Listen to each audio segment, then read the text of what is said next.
evening. I'd like to call the Tuesday, February 26th, 2019 Town of Rockport Board of Selectmen's meeting to order. Unfortunately, Selectman Murphy has a work commitment. I think one of the teams at Manchester made it to championship tournament this evening, which he has to attend for work, so he won't be joining us.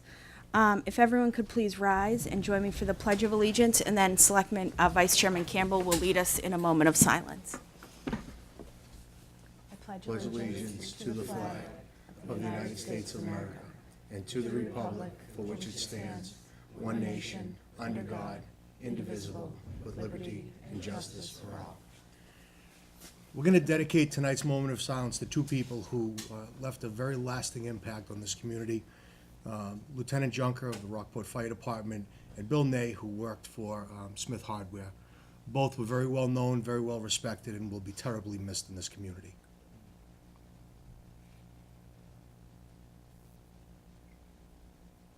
Thank you. Thank you.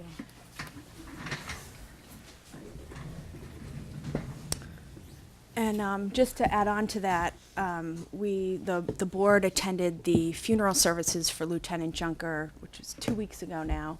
And I just wanted to say what a beautiful service it was, and what a wonderful job all of our emergency services departments did in honoring him. A life lost, certainly far too early, but he definitely had an impact on this town, and we will all remember him and his service to not only the fire department, but to the whole community. So to our firemen, ambulance, police department, thank you so much for honoring him so nicely. First responders, right? Yeah, it was so nice. Absolutely. Okay, we have chosen as thrilling as it is, we have chosen the cover and back cover, front and back covers for the annual report, which Debbie has whisked away. Next, we have public comment period, and I just ask that you state your name and address at the microphone. Larry. Nice to see you. Hi, for anyone that doesn't know, I'm Larry Neal. I'm with the Open Space Committee. And we have the report ready for written comments, official written comments. It's a requirement of the report, and we have asked, I don't know, maybe a dozen organizations that they suggest, but we have to have it from 4 organizations, and one of them is the Board of Selectmen, Planning Board, COMCOM, and then the Metropolitan Area Planning Council. So I will send you something tomorrow, a little summary, if you will. It's on the Open Space website. It's in 2 sections, which is the main plan, and then it's got the appendices, which is kind of interesting because I mentioned I was here before. We were going to get information from the schools, and all the middle schools children, I think there's like 250 filled out the surveys. So you can see what they think, and Peter Vandermark went through the effort. All the comments are there. There's hundreds of them, varying from how important the playing fields are to you're not going to get anything out of me. But I would really appreciate your written comments. We're targeting, we'd like to have something in March if possible. Okay, great. So, and I will send something along. So Larry, are you looking for one, like, summary memo from the board or individual comments? The requirement says a letter of comments from the Board of Selectmen. Okay. What happened last time, the old plan is still there, the 2009 plan with its comments. And what we got was something from the selectmen, and then actually got them from each individual selectman. Okay. So, but the requirement is just a letter of comment from the Board of Selectmen. Okay. So Great. I'd appreciate it. Okay. Thank you. Thanks. Great. Toby?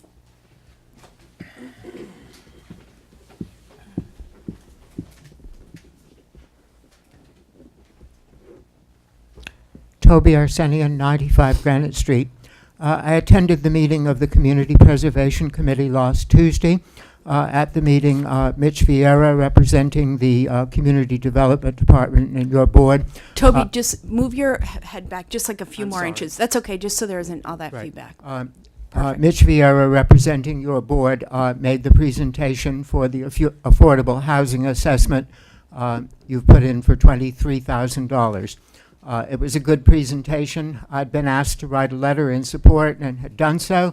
I don't regret that, but going through the application, I find several things that I think are disconcerting and problematic. One is a reference to a committee. I'm quoting here, "There will also be an ad hoc committee of individuals associated with town government who will advise and guide the project." I gather that two of you, Sarah Wilkinson and Denise Donnelly, are members of the committee. It's certainly public-spirited and generous of you and the other members to give your time, but I object to it going forward in this form. It's not been formally appointed. Members have not been interviewed. You keep saying that everything you do is transparent, above board, and certainly that's not the case where you have a committee where the members have not been appointed publicly, the minutes are not public, the meetings are not noticed, not open to the public.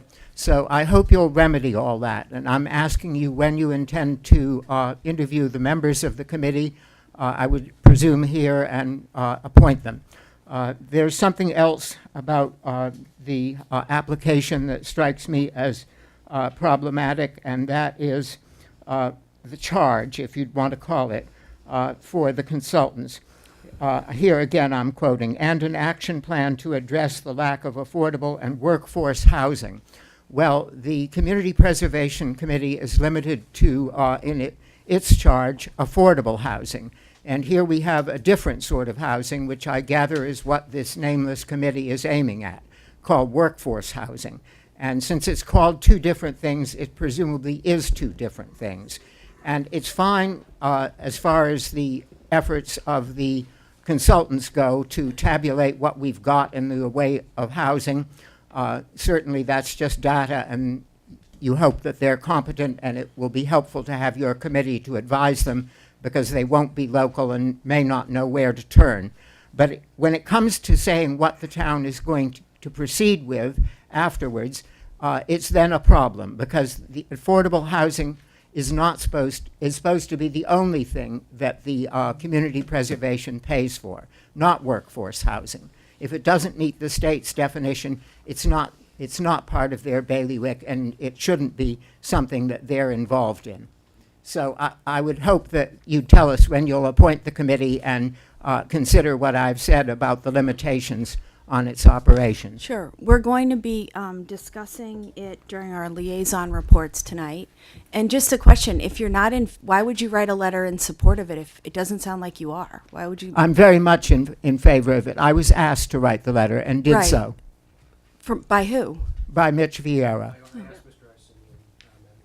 Not that anyone cares about my opinion. I gather that you wanted a certain poundage of letters, and mine came to several pages. Mr. Astinian has been extremely vocal in his insistence on action on this particular topic, so I did reach out and ask him to provide it. Basically, he's been vocal on it, so I said, this is your opportunity. Oh, got it. It was a very good letter. Great. Right, money where the mouth is, and, Yeah. and I did. Great. Very good. Great. Money where the mouth is. Mr. Sepala.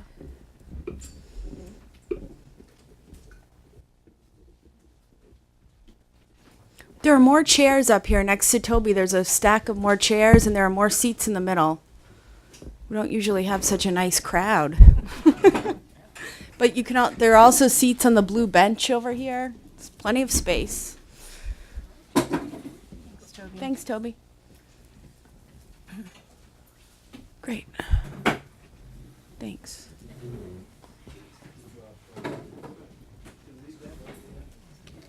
Okay.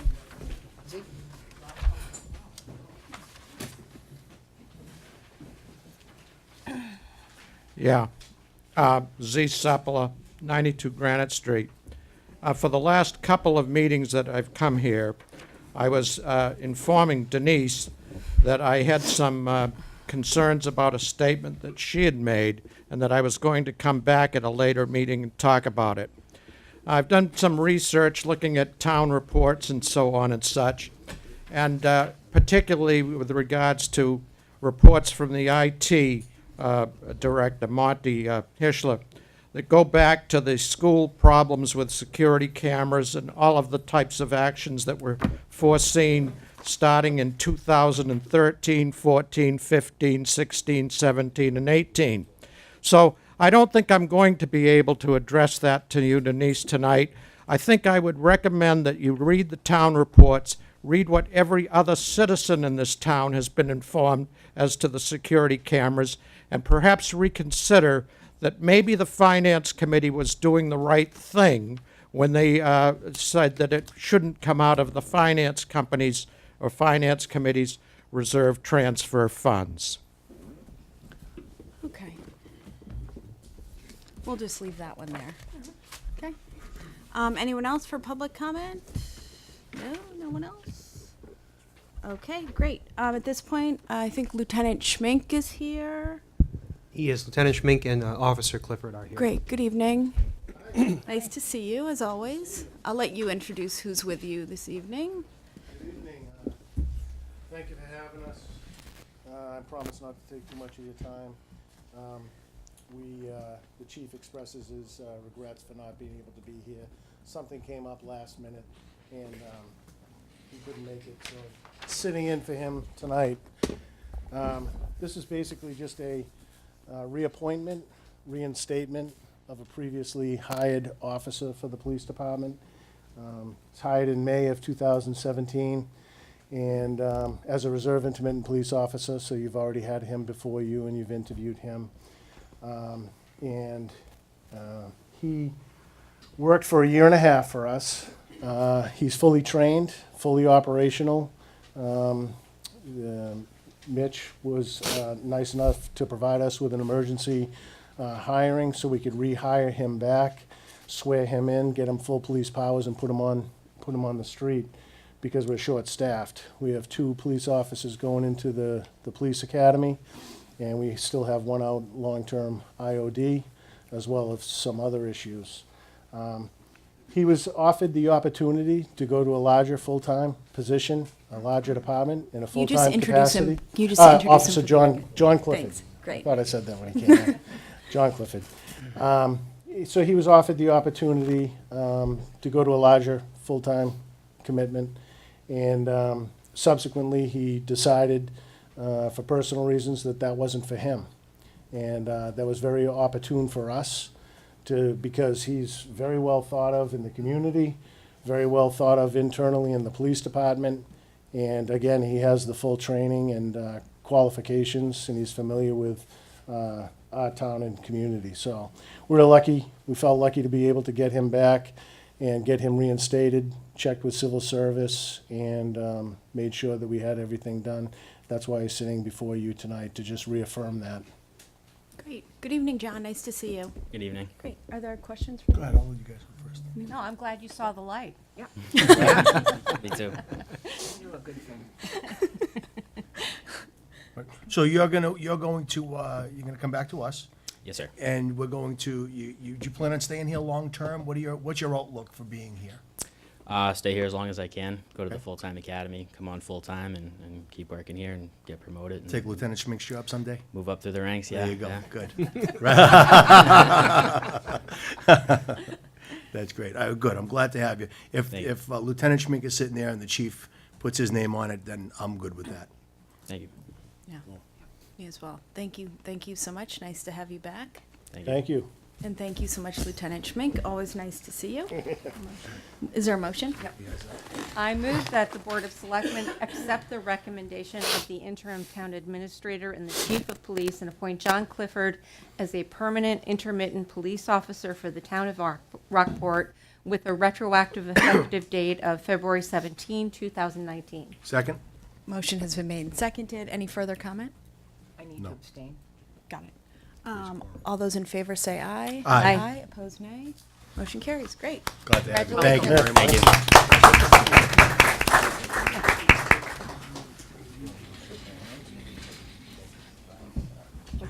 Great. So I can't, yeah. Thank you. Welcome back. Thanks so much. Oh, and I think they already snuck out, but thanks to the other officers for supporting him tonight. Thanks. Thanks, guys. Thank you. Thanks, Mark. Okey doke.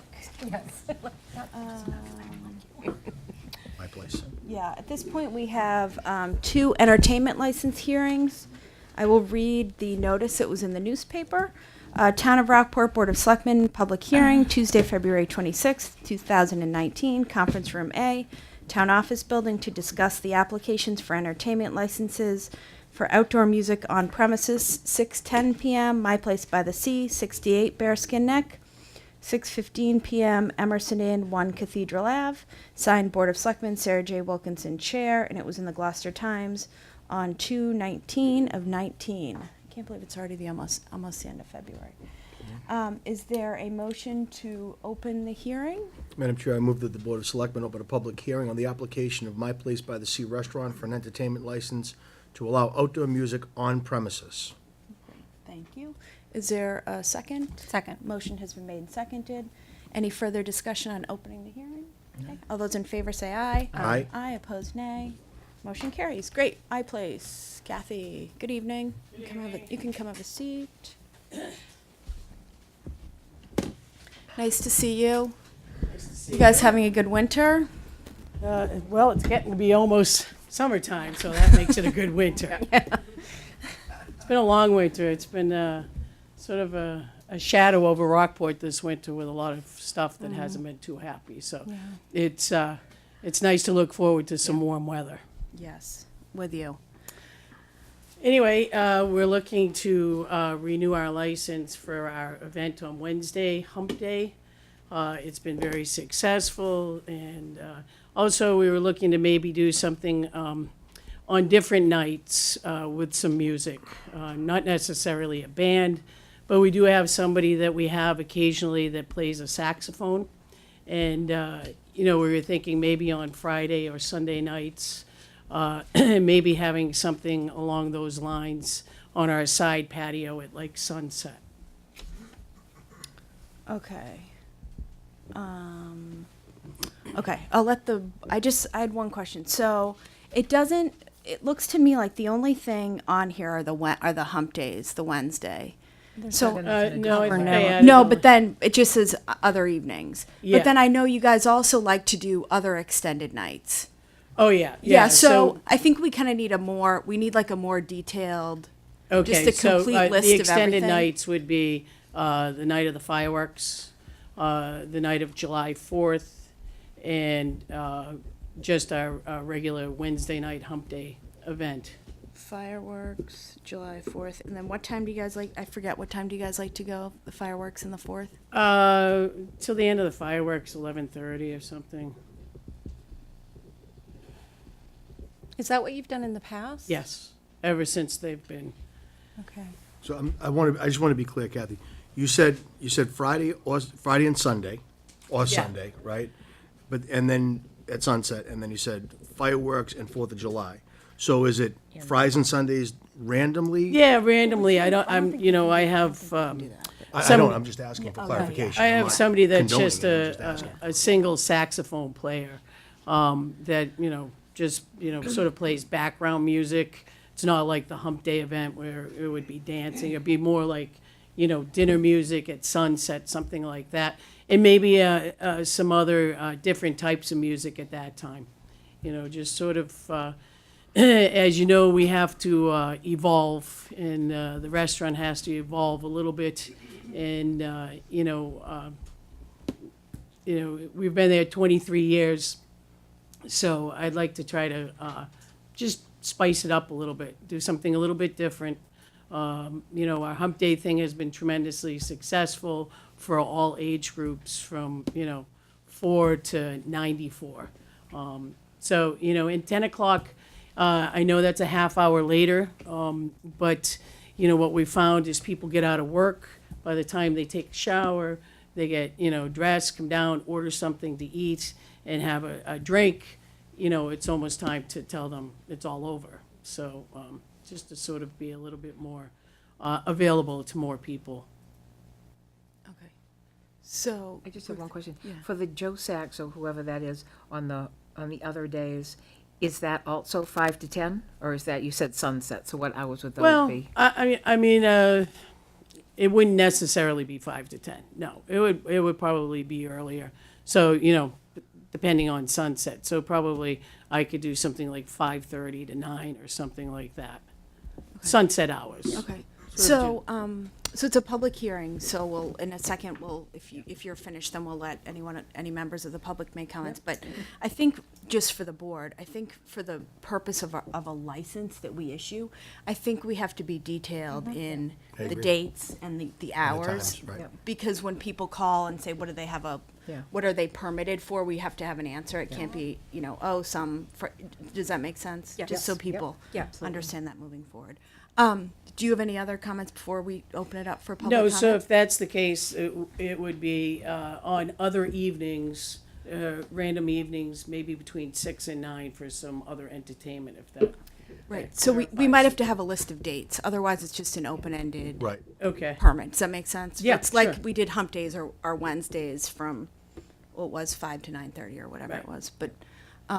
But we can get to that point, it's not, luckily it's February and not June. Yeah, I know, I started early. Nice and early this year. I think, was it last year you were here on Tuesday and you had then hump day open on the next day. Wednesday? Yeah, think and in I was in June. between shifts of cooking too, so I was a little bit. And we were spun out. practically threatened that like hump day wasn't gonna happen that week unless it was approved.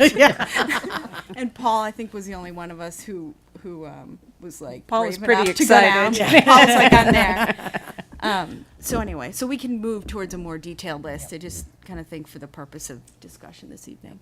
Okay, so if anyone would like to speak at this point on the My Place license, I just ask that you raise your hand, go to the podium, and state your name and address. Comments through the chair. Comments through me, exactly. Right here in the, sure, in the back, go ahead. John Caggiano, 66 Bearskin Neck. I'm the immediate abutter. And I'm very much in favor of this entertainment that Kathy and Barbara provide to town. And as long as it's compatible with you all allowing, that's great. It's always been very positive, and there's a lot of enjoyment. Of course, I have another neighbor that even though I'm very much in favor. Yeah, let's If- just, if he has a you should problem- you should talk about your opinion and Okay. direct it at me. Thank you. So, okay, I'm sorry. That's okay. So that's it. I'm very much Great. in favor of it. I live right next door, and it's never been a problem. Great, thank you. Thank John. you. Thanks, John. Anyone else in the front? Go ahead.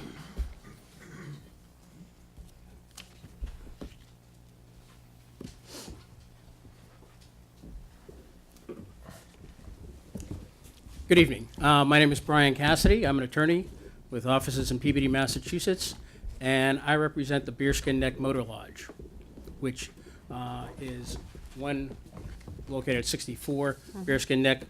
Mr. Caggiano's house is in between.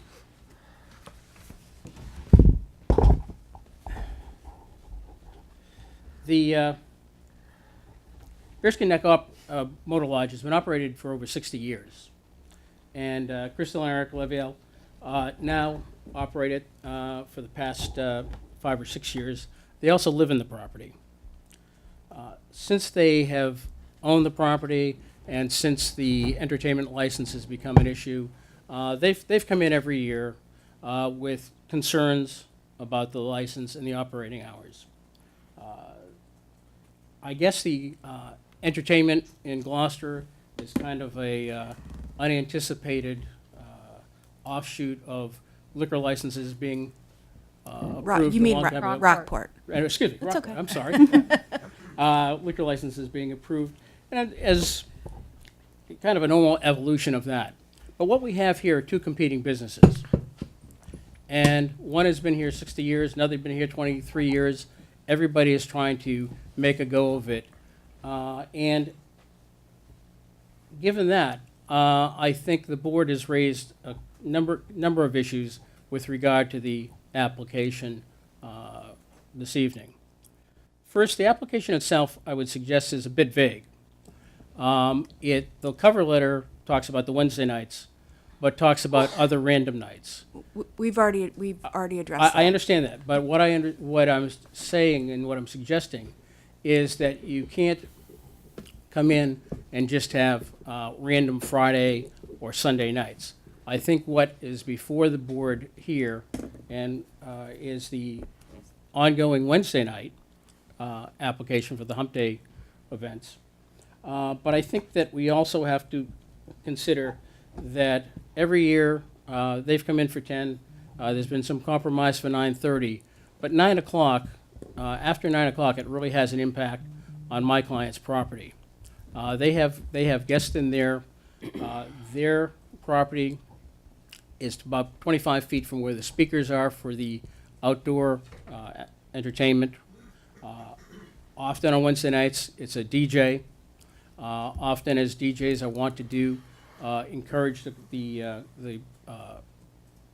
people there to participate and get very loud. And if you'd indulge us for a minute, we do have a recording of a typical Wednesday night from last summer that if you'd like to hear it. Because I think it's important, because one of the problems is when you're on the street side of both properties, you really can't hear it because the entertainment is on the back side of my place on the deck, and on the back side of Bearskin Neck Motor Lodge, there are also decks and open doors to the rooms that are rented. So if it'll only take a minute if you'd indulge us for 1 minute just to hear the audio. Sure, I'm happy to hear it. And then I have a question. So Sure. are you commenting for Mr. LaVille? I'm just a little Yes. confused. Yes. Okay. Okay. So, and then you probably just have another minute left Okay. because then it's other. Great. Okay. So this is a video of me just walking out front and out back. I can't see it. He emailed this to us. Right. It's in our, it came just before we got here. You can't really hear I didn't see Yeah. it, so I haven't even Yeah. had a chance. May I? Sure. Yeah, Well, of course. to see it? Sure. Yeah. Yeah. We can't really see anything. Just a note. You hear it get louder as I walk out back, and then I walk back out front. You mean, It's I don't on. think there's any dispute that I mean, I would actually argue that yes, you can hear it from the street. I've driven down and we've all decided, this board has decided that there's a greater benefit to having it on Wednesday nights than not having it. And that's just kind of what we decided. We've all heard it and seen it, so I don't. Well, what I would suggest then is that if you're going to approve the entertainment license for Wednesday night, that it be limited till 9 o'clock. It is a problem for my client and their guests after 9 o'clock on a weekday night. If you're going to allow other nights, I would suggest that we have to have some specificity with regard to the specific dates and times. Okay. My client does not have a problem with the night of the fireworks. Not till that hour. I think 10:30 was what was requested. I think that's a little bit too much.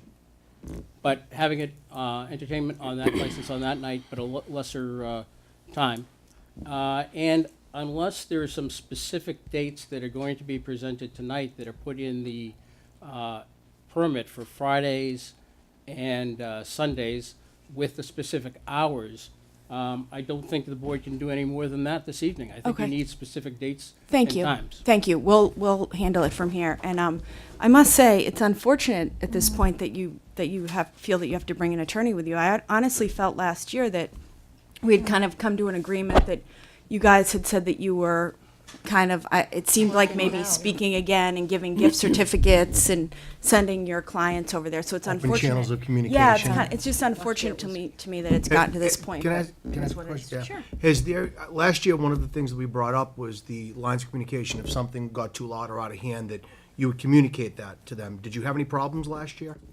Or to us as well. Or to us, Yeah. okay. Were there any problems with that? There were, so it's more of handling guest complaints. So Right. we have to handle our guest complaints. Of course. Give out a complimentary bottle of wine to people who complain. But That's your illegal. compliment, your guest complaint is directly related to the entertainment, correct? Did you articulate those to Kathy? I think at the beginning of the year, I mean, it's not as bad at 9:30. So at 10 o'clock, it just, you get exponentially more complaints from the first year. I'm just trying to find out, did you guys communicate? Did you talk to her? I think we might have talked maybe the first or second week. And that was- So you talked to her once, and so did you only have one complaint, or were there more for the rest of the year that you just didn't tell her about? No, there are more complaints, but we handled them. But you didn't tell her about it? No. How, she can't fix a problem if she doesn't know about it. So by her not knowing about it, she thinks that everything's okay. And if you didn't say anything, or a guest didn't say anything, do you see what I mean? I mean, I think you guys, I thought we were on a great track to working together to resolve this. But it seems like it maybe communication broke down a little bit. Is that a fair statement? Communication isn't very easy. She's told me before, Kathy has told me that if our guests don't like the noise, they should stay someplace else. Okay. All right, we don't need to, we honestly Yeah, don't need to get in a back and forth. may I It just doesn't- say, I'll say the same thing, and we have video too of their guests dancing. I think, I'm not quite sure what motivates it, but certainly their guests, and I would say the lion's share of their guests, come over and enjoy the music as well as the affordable menu. You know, they never once approached us. And I got to say, on behalf of My Place by the Sea, we have bent over backwards with decibel counting, with, making sure that these professional DJs from professional radio stations jump through hoops to make sure that our neighbors are okay. Again, it's not 1 a.m. I'm not opening a bar and having people out there hooting and hollering as well. Their guests have been outside at 3 a.m. hooting and hollering on their deck, but they're not calling anybody to complain about their own guests. So, it's the nature of the beast. Yeah. When you're in a tourist area and it's summertime, there are evenings that are going to be louder than other evenings. And, I can put my right hand up to God and say I have not spoken a word to the Bearskin Motor Lodge in probably 3 years. And they did not confront us. They never, mentioned anything. So, I don't know how much more we can do, but my business suffers because of their lack of wanting to move forward. We've been there for 23 years, but My Place by the Sea has been there even longer. And, we have a right to have a business that is, and at this point, we're trying to attract a younger crowd in this town. I mean, let's face it, we are a crisis of having, a lot of over, the age of 45, 50 people here. Let's not give an age. Let's not give an age. But, my hands are tied with, what I can offer to people. But really, it is an all-inclusive event from all age groups, that it's a family event. It's not like this crazy wild thing that happens, but it is music. I mean, it has music. That creates the event. Yep, okay. Well, your issues aside, I would again encourage, because I actually was feeling hopeful after last year. Yeah. Not that it's not nice to see Mr. Cassidy, but maybe at some point this season you can share a glass of wine together, or meet in the middle, maybe meet in front of John's gallery and talk, have a discussion, because honestly, everybody on the neck and in town wants to stay here forever, wants everyone else to succeed. So I just encourage you to keep talking to each other and try to work it out, because, it stinks for us, and I'm sure it stinks for you guys, but, we don't want to see neighbors have to bring lawyers in here to each other. So I just encourage you to keep talking to each other. At this point, other public comments? Toby?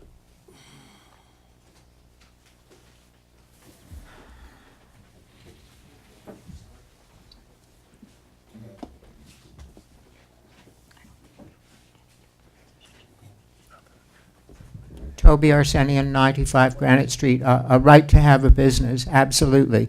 But any such license is a privilege, not a right. I'd ask the board to confirm that.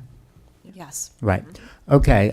This started out with Wednesday nights, and the first year, the noise, even a mile across the water was, pounding and dreadful. And if you like that sort of music, it's a great addition to life and joy. And if you don't, it's the reverse. It's been better since then, for which I would thank the proprietors. But you, Madam Chairman, when you license the street musicians, always say to them that you want them, to be playing so that the people who stop to hear them can enjoy it and hear it, and other people aren't forced to listen to it as well. Yes. If you can hear something a mile away across the water, that's certainly not the case. I certainly wouldn't ask you, not to give them the license, but I think one night a week is plenty. And I thought the approach of asking for things that are indefinite, is an invitation, as you indeed noted, to further trouble. I think it should be limited to the Wednesday night, and I think that 10:30, is that what you granted before? No, in the past, 9:30. and they're I asking think for 10. 9:30 is fair and reasonable. Okay. Some people like to stay up to all hours and have a fine time, and good for them. And other people would like to get to bed early so that they could be up with the sunrise. And one would hope good for them as well. Thank you. There was a compliment in there somewhere, too. Kathy, you should write that down, because it's rare to get a compliment from Toby. Alan? I'll try to wrap it up, just because we have a Just really quickly. full evening. Alan Bestelli, 57 Phillips Avenue. I've come tonight to speak in favor of Kathy's proposal to go to 10 o'clock. She's done a good job at the 9:30 thing, and I know the board's going to approve Kathy's license, and it's just going to be a matter of which limitations and put upon it, but I would say 10 o'clock is reasonable. It's a heck of a good time, and it's our business district. And we got to remember, it's not a residential district, that's the business district, and we want to support the businesses that are down there doing their thing, the restaurants, everybody. I think everybody kind of thrives by this stuff, so it's a good vibe, and they do a good job running it. Okay, thank you. Thank you. Anyone else to speak on my place? No? Anyone else? Okay. Kathy, anything else to say? Nope, thanks Okay. for your time. Great. Thanks, Kathy. So we will, at this point, the board will close the hearing, and then we can discuss. Okay. Does that make sense? I move that the selectmen close the public hearing. Second? Motion has been made and seconded. Further discussion on closing the hearing? Nope. All those in favor say aye. Aye. Aye, opposed nay, motion carries. Great. Okay, I'm thinking that maybe we should discuss before we make the motion, just to avoid having to make amendments. Does that make sense? Excuse me. Okay.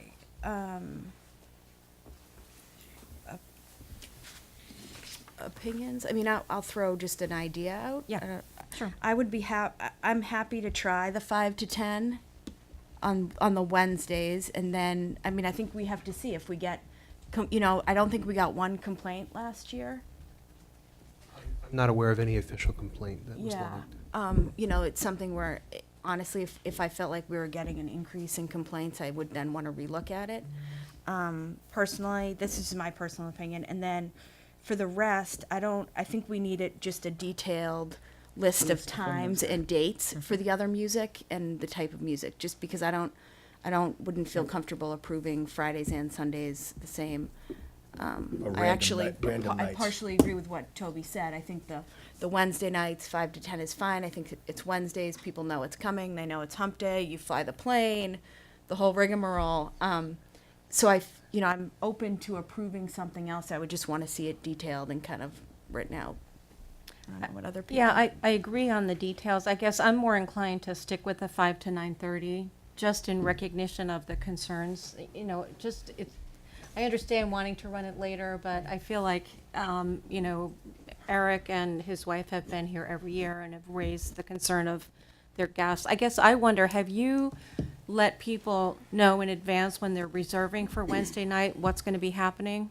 We do, so that's one good thing that's helpful knowing exactly Yeah. that it happens. So I would, right, I would think that advance notice, people would at least know and maybe make plans to go out. I mean, or- honestly, and I know this because my family had an inn, and with entertainment I would market the hump days to your Right. guests on Wednesday nights. I mean, have you guys considered that? No, why would we do that? It's Because fun. Well, you it's a might draw. get, It's a draw. It's a draw. And It's and it's next live door, to- and yeah, people it's go right next there. door might and, want that. and honestly dance and have a Yeah. good time, and it's reasonable food, and then they walk 10 feet or however many To feet bed. to their bed. I don't, yeah. So we've had people that said they don't want to come back the days that it's happening. Did you have people that also said they wanted to come back because they had a great time there? We have not had that Not one. reported to us. That- okay, Okay. okay, yeah, that's fine. Okay, just So, an idea. I'm flexible, but that's my initial inclination, willing to consider.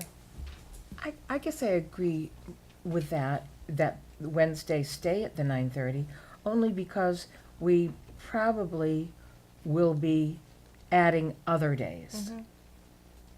Last year, it was pretty much just the hump day, correct? And Yeah, then the I- two, And the two holidays. holidays. May I just speak for a minute?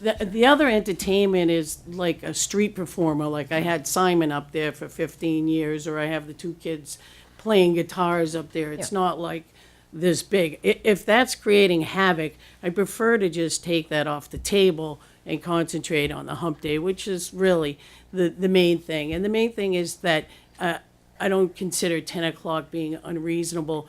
And I do have to differ with the feedback that I've gotten from every person that stayed at the Bearskin Motor Lodge. We have video of them dancing on the deck over there. It's a business district. It's summertime. I'm not looking for year-round. I'm not looking for a 1 a.m. alcohol license. Yeah. I'm looking to be reasonable for my guests, to be able to take a shower, come down, have something to eat, and maybe dance for a half hour. Madam Chair, point of order. Yep. We did close the hearing. That's true. Yeah, Just- yeah. Yep. Just one last point, if I might. We're talking about two businesses here that are both trying to make a go Right. of this. And I think what the board needs to strive for is a balance. Agreed. I think we all agree with that. Yeah. Absolutely, balance. Okay. Ruth, are you done with your comments? Okay. Well, I gotta tell you, I could go either way with this. I'm supportive of 10 o'clock. I don't think it's a problem. I think people are adults, and I think, Kathy, you do a good job at policing it to make sure that if something was getting out of hand, that you would trim it back a little bit. What I'd really like to see is a renewed spirit of cooperation between the two businesses, because I think that's the key to the whole thing. If there's a problem, call her and ask her. You haven't done that, and I think if you guys can work together on that, as we said last year, I remember saying that myself, I think that's a great way to address this, and if we could do that, then that would be fine. So I would be supportive of the 10 o'clock. I don't think that's an unreasonable time. It's summertime, people are adults, they're in an adult setting, they're in a business district. I have no problem with 10 o'clock. Do we have? Oh, do you Madam have Chair, just a question. I know in last year's license, we had a particular start date Yeah. in June. Yeah. I would just, we would need a similar start date, whatever that would be, just so we can include that in the license Right. and an end date, Yep. for which Wednesday to start and which Wednesday Yep. we'd end. Okay. So given that we don't have that, I think it was June. Must have been June 13th, 13th last 13th. year. Yeah, but I Actually, didn't come I don't before think the board until May you came last year. June 12th. Yeah, right. But then for some reason, I feel like you didn't end up doing it Wednesday night. I feel like you were delayed a week. I think like you were, yeah. unexpectedly.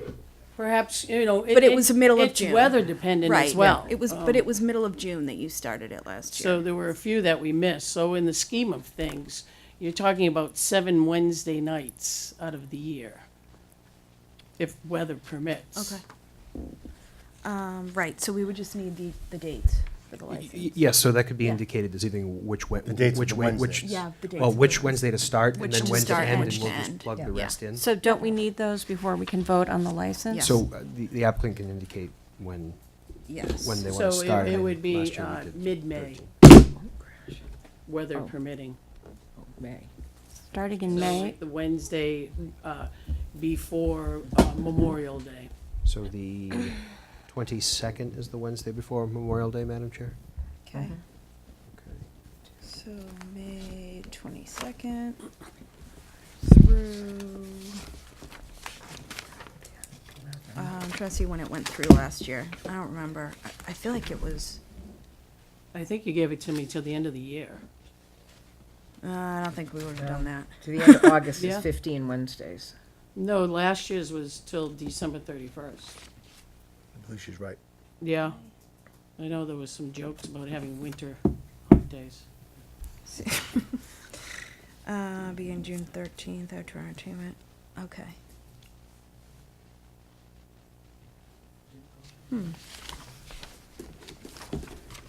And I think the last one we had was like the second week of August. Right. Weather rained us out a few times. Yeah. So if we went through Labor Day, would that Yeah, work? that's fine. Is that fine? Memorial Day to Labor Day is fine. So, let's see, so that would make, so May 22nd start, and the Wednesday before or after Labor Day? Why don't we say? You can do you can do Wednesday before because Before Labor Day, Okay. okay. So that would be the staff starts 28th. to leave. So August 28th. Really? Heard Work, things. yeah. Okay. What's the September, what is it? August 28th. August 20th, I'm sorry. And I know that Paul, Yes, Madam Chair, Mr. Murphy did indicate anecdotally to me that he was supportive of the 10 PM. He couldn't be here, but asked that I share that with you. right. But if he's not here to vote, then it's just. I just told him I'd right? pass it along. Yeah, Yep. yep. So we're taking all the other dates off except for the two, you're talking about the 4th of July and the fireworks? So we're gonna have those, but the rest of the dates you're taking off the table. Is that right, or is that not right? Yeah, I mean, Well, I how would would You you said something earlier, suggest? so I mean, want- honestly, I would say that for purposes of tonight, I would, for this license, put hump day, all the hump days, fireworks, and the 4th of July. And then if you come up with a concrete plan with dates, times, musicians for the other, for something else, then just do another application. Is this, can I ask you, is this different because it's outdoors? Yes. So if it was indoors? Yes, Do you- I have to go before the board? Does anybody else have an entertainment license in town that?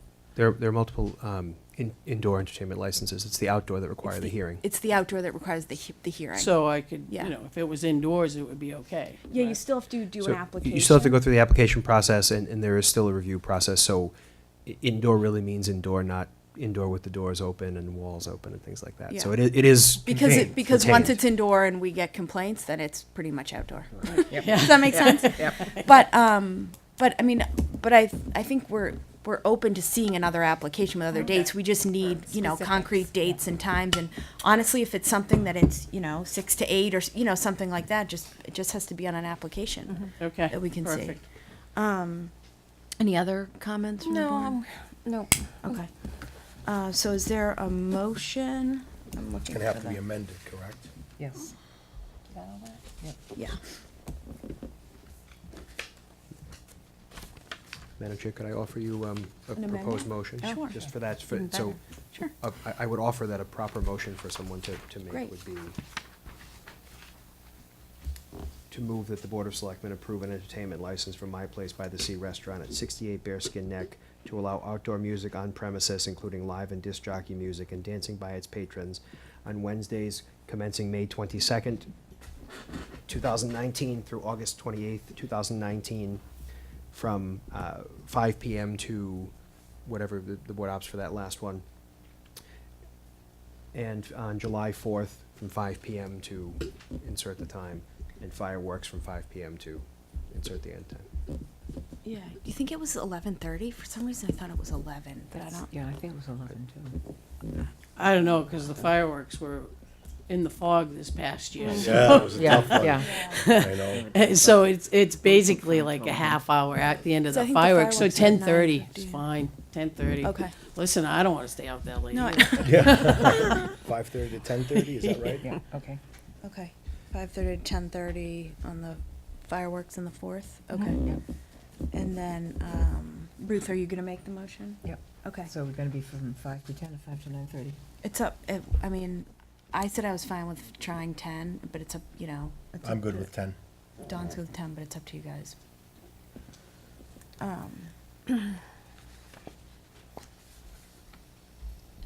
I wouldn't support 10 on other nights.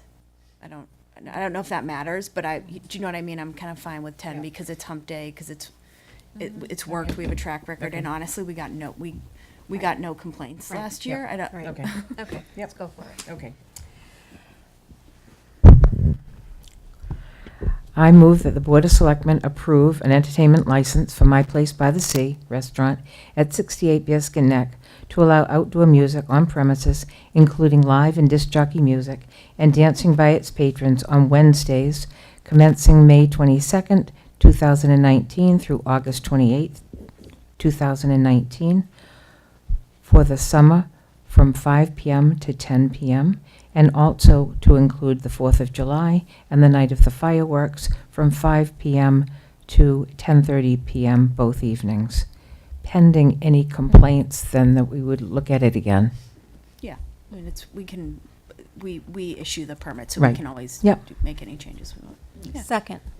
Motion has been made and seconded. Eileen and Mitch, is that motion okay? Yes, thank you, Madam Chair. Okay, great. Any further discussion? None. Okay, all those in favor say aye. Aye. Opposed, nay. Motion carries. Great, thanks very Thank you. much. Thank Thanks very you. much. Nice Thank to you see very everyone. much, Great. appreciate it. Thank you. Best of luck this season to all of you. To all of you. And John, you're together. right in the middle. Best of luck. Hopefully you can get these guys. No, get them together. Get them together. Summit up there. There you go. Go eat at my place, for crying out loud.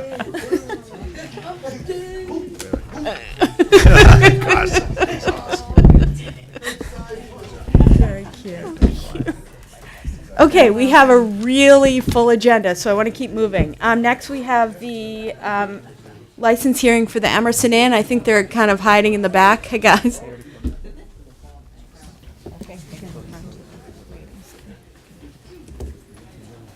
This will be about a tenth as long, I promise. I hope so. Usually is. Yeah. Okay, hold on one second. First we have to open the hearing. I've already read the posting that was in the Did you read- Gloucester Times. you read the It was posting? one posting for both. Okay. Yep. So, Is there a motion to open the hearing? Yes, I move that the Board of Selectmen open a public hearing on the application of the Emerson Inn of 1 Cathedral Avenue for an entertainment license to allow outdoor music on premises. Okay, great. Motion has been made and seconded. Any further discussion on opening the hearing? Hearing none. All those in favor say aye. Aye. Aye, opposed nay. Motion carries. Great. Could you just both introduce yourselves for the record? Kristen Riley, I'm the general manager of the Emerson Inn. Great. Megan Oakley, I'm the assistant general manager at the Emerson Inn. Great. Welcome. Nice to see you.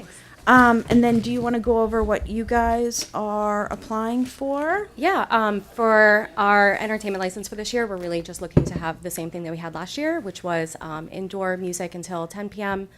And outdoor music for ceremonies for wedding events. And I think that also includes amplified music for that. And I think we had it as a threshold of an hour outside for outdoor entertainment. For just the ceremonies, right. Yeah. Okay. The application's a little confusing, and it could just be the way it's written, because it says instruments, vocals, disc jockeys, dancing, but that's all for indoor. Yes. Okay, Yeah. great.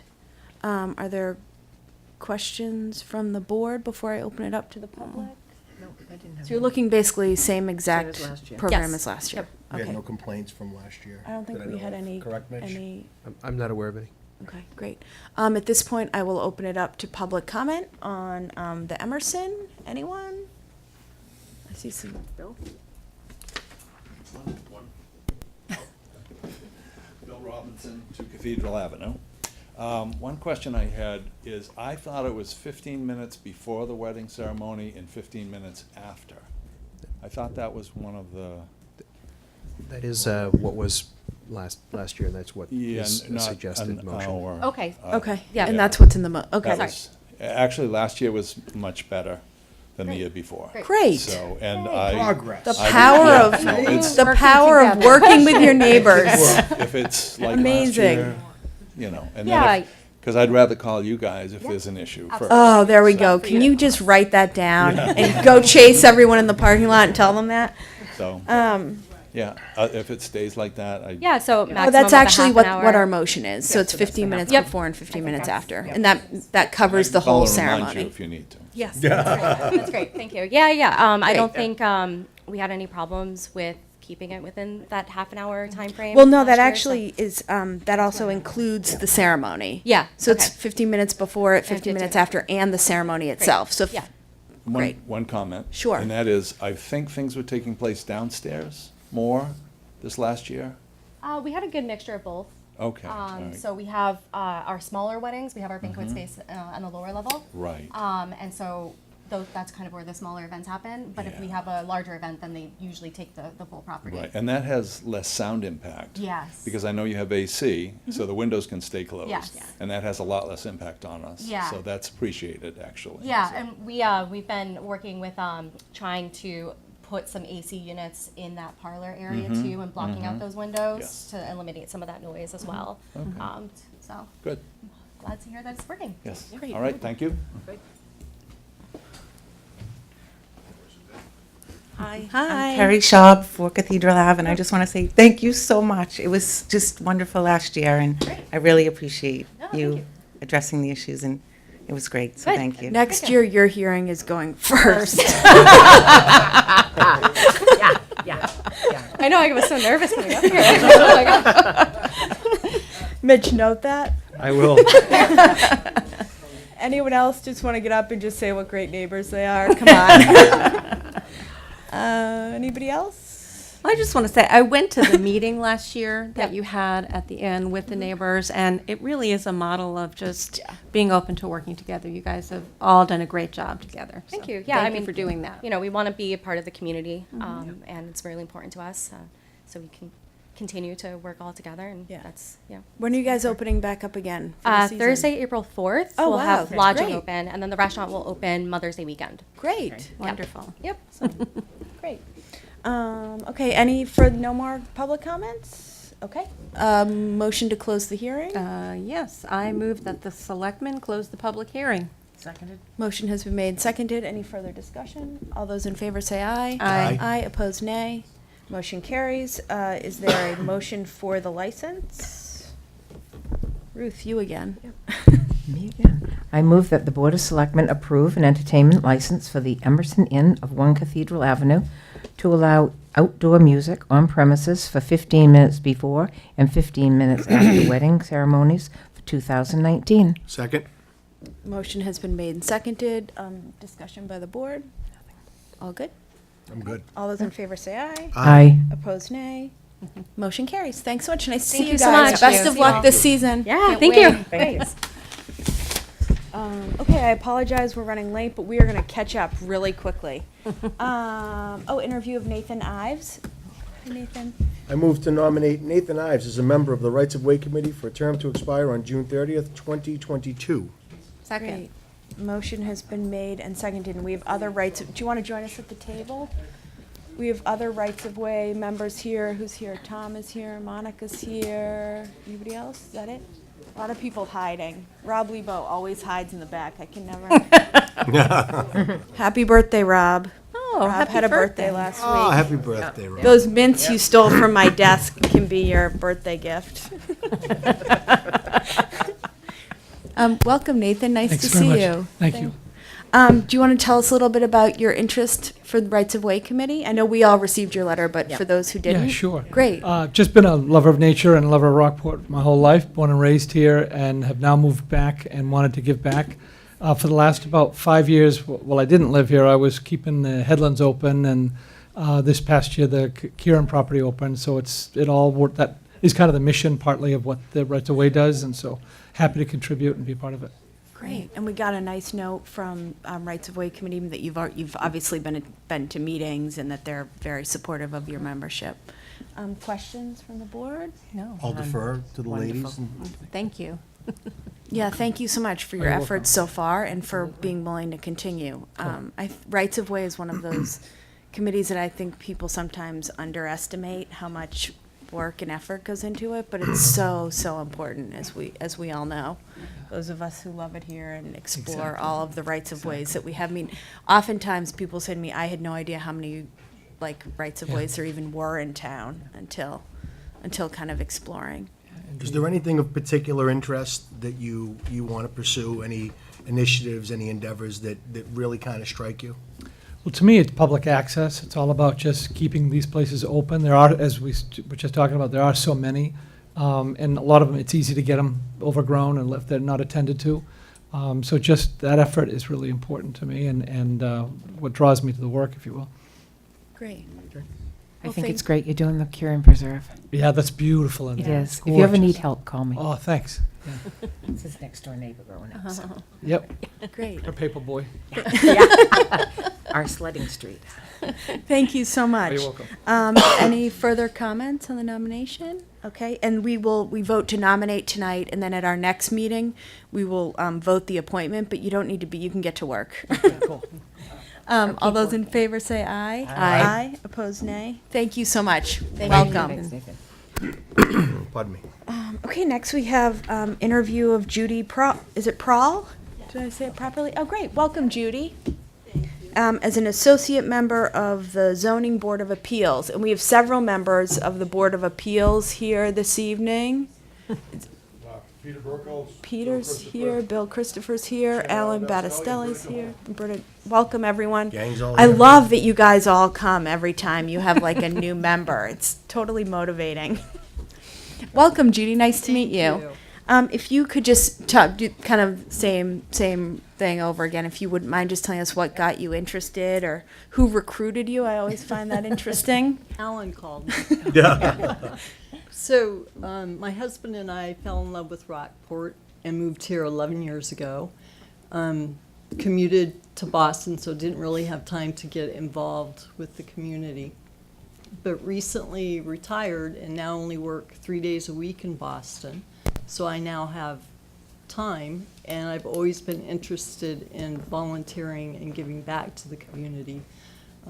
During my early part of retirement, I started working at Common Crow part-time, and that really highlighted for me how much fun it is to connect with people from the community.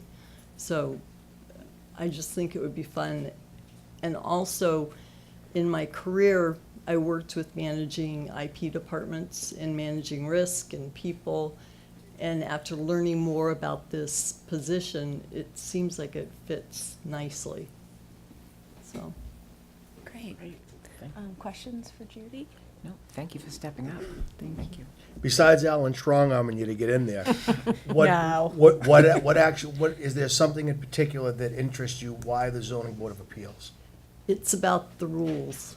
So in my career, I investigate and review the rules and make sure that the lawyers and the staff are following procedures, and we implement systems so that they don't end up missing a deadline and getting sued.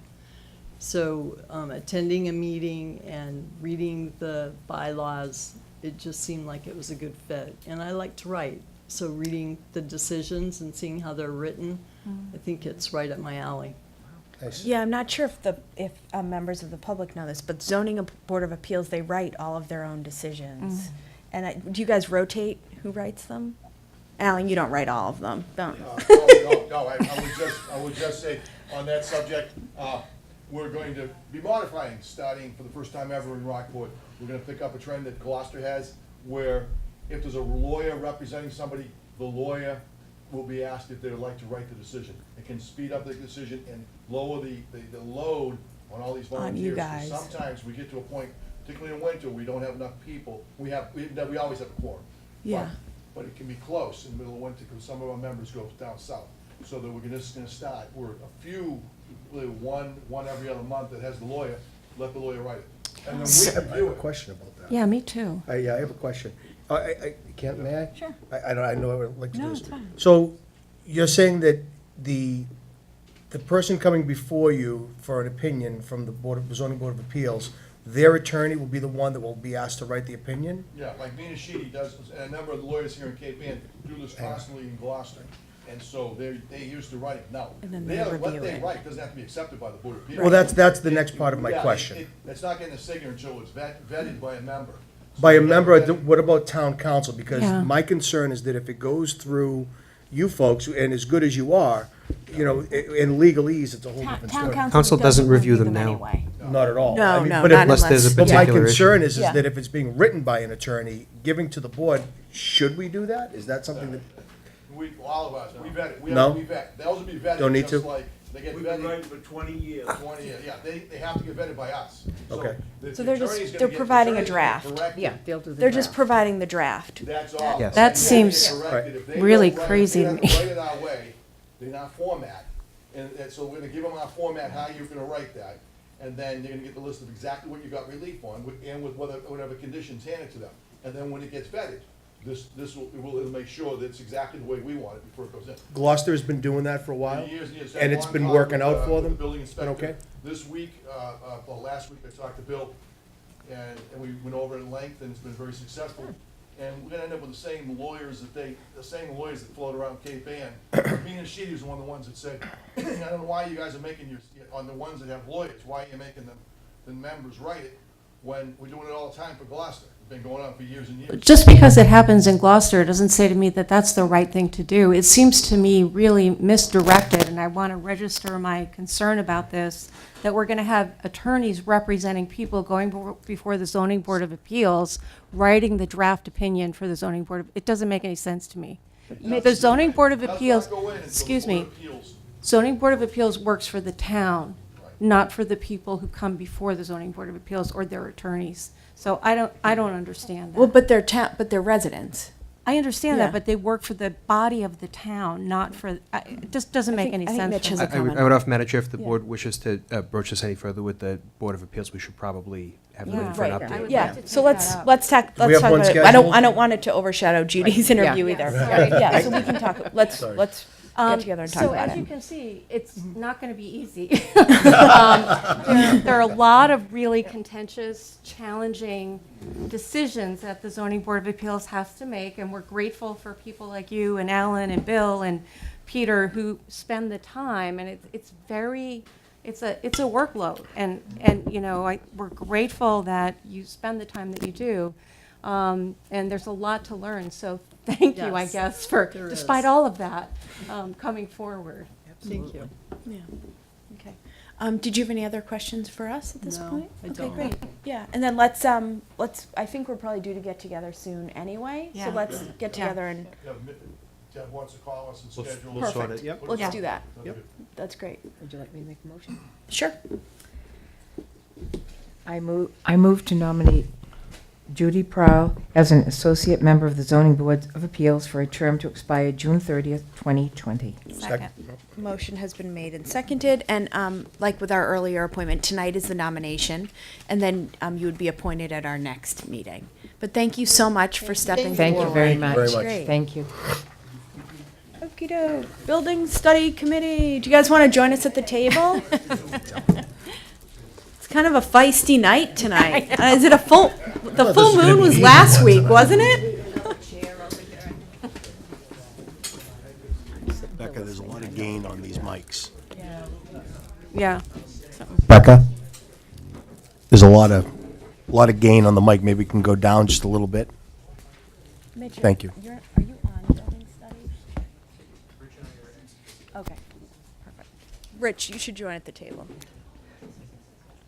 Oh, Come on over. We're Rich. losing Rich. people as we go.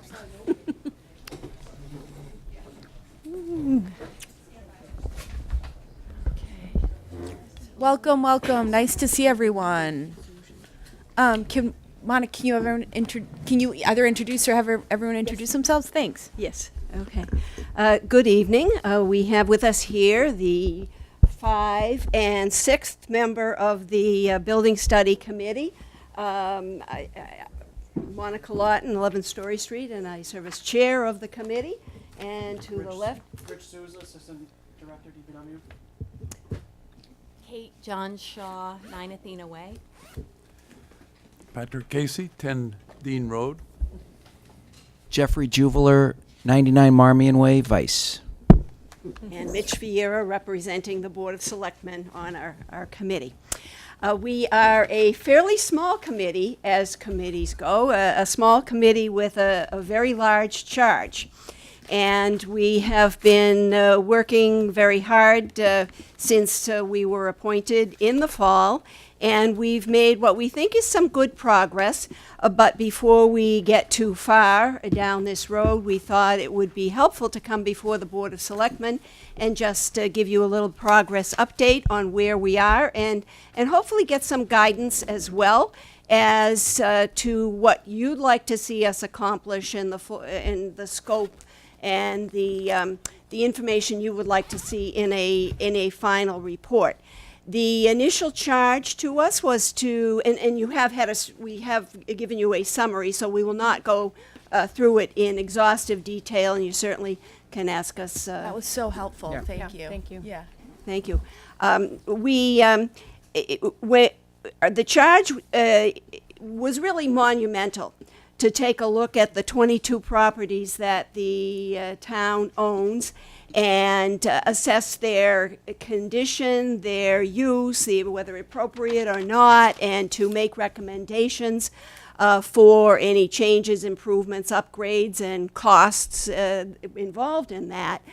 So it really presented us with a challenge as to where do we begin? How do we undertake this task? Particularly given the fact that there was a study completed in 2015, which was not that long ago, and resulted in a 3-inch binder of information. So it seemed rather foolish to start from scratch to study all the same buildings all over again. So we first of all considered why we were being asked to do this. And really one of the driving factors was the need for a new facility for the Department of Public Works and concerns in town that that building be configured in a way that would most appropriately would be most appropriate for the town and fulfilling the needs of the town for the long term. And that might mean that it needs to be a larger footprint than initially thought. Perhaps it needs to include other departments. It needs to serve as a relief valve, moving some departments there so there'd be more space here. And that we felt was an overriding, was the pressure behind the need for this study, aside from the fact that the town does need to have a plan for its buildings. But knowing that the need for the DPW building was behind the immediate push to get started, we put that front and center in our consideration. We did start by taking a visit to all 22 buildings in town to just see firsthand, first of all, where these buildings are, because some of them are hidden away from sight, like the sewage treatment plant, and some of us had never been to these wonderful buildings. Riveting, right? Yeah.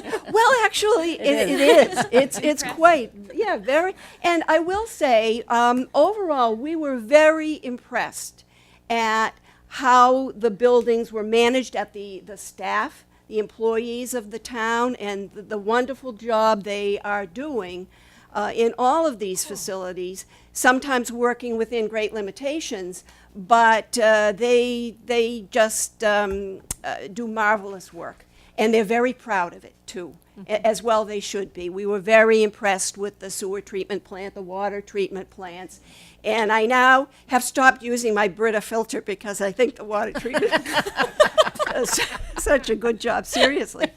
That's really fun. Very impressed with that. So we took a look at all the buildings, and then we thought, well, how are we going to go about narrowing in our focus? And we immediately decided we should, since the DPW building is looming back there, what buildings might have an impact on that building? And so we zeroed in on the core buildings of the of Broadway here, namely the town hall annex, and the building across the street that houses fire and central ambulance. Because when you think about it, it's departments within these buildings that might be considered for moving to a DPW facility if there was felt to be a need for more space for expansion in these buildings.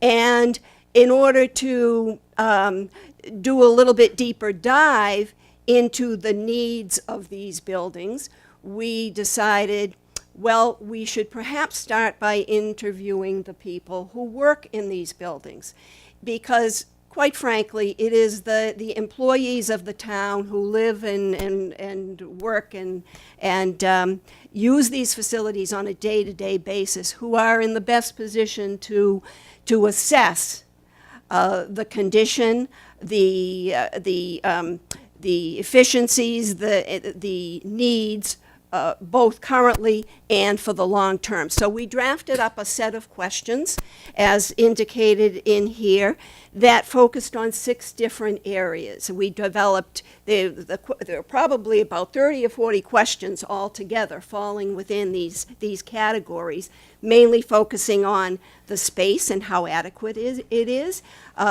both for the people and for storage and for interactions with the public. Interactions with the public was, I think, a category that was not looked at in the past.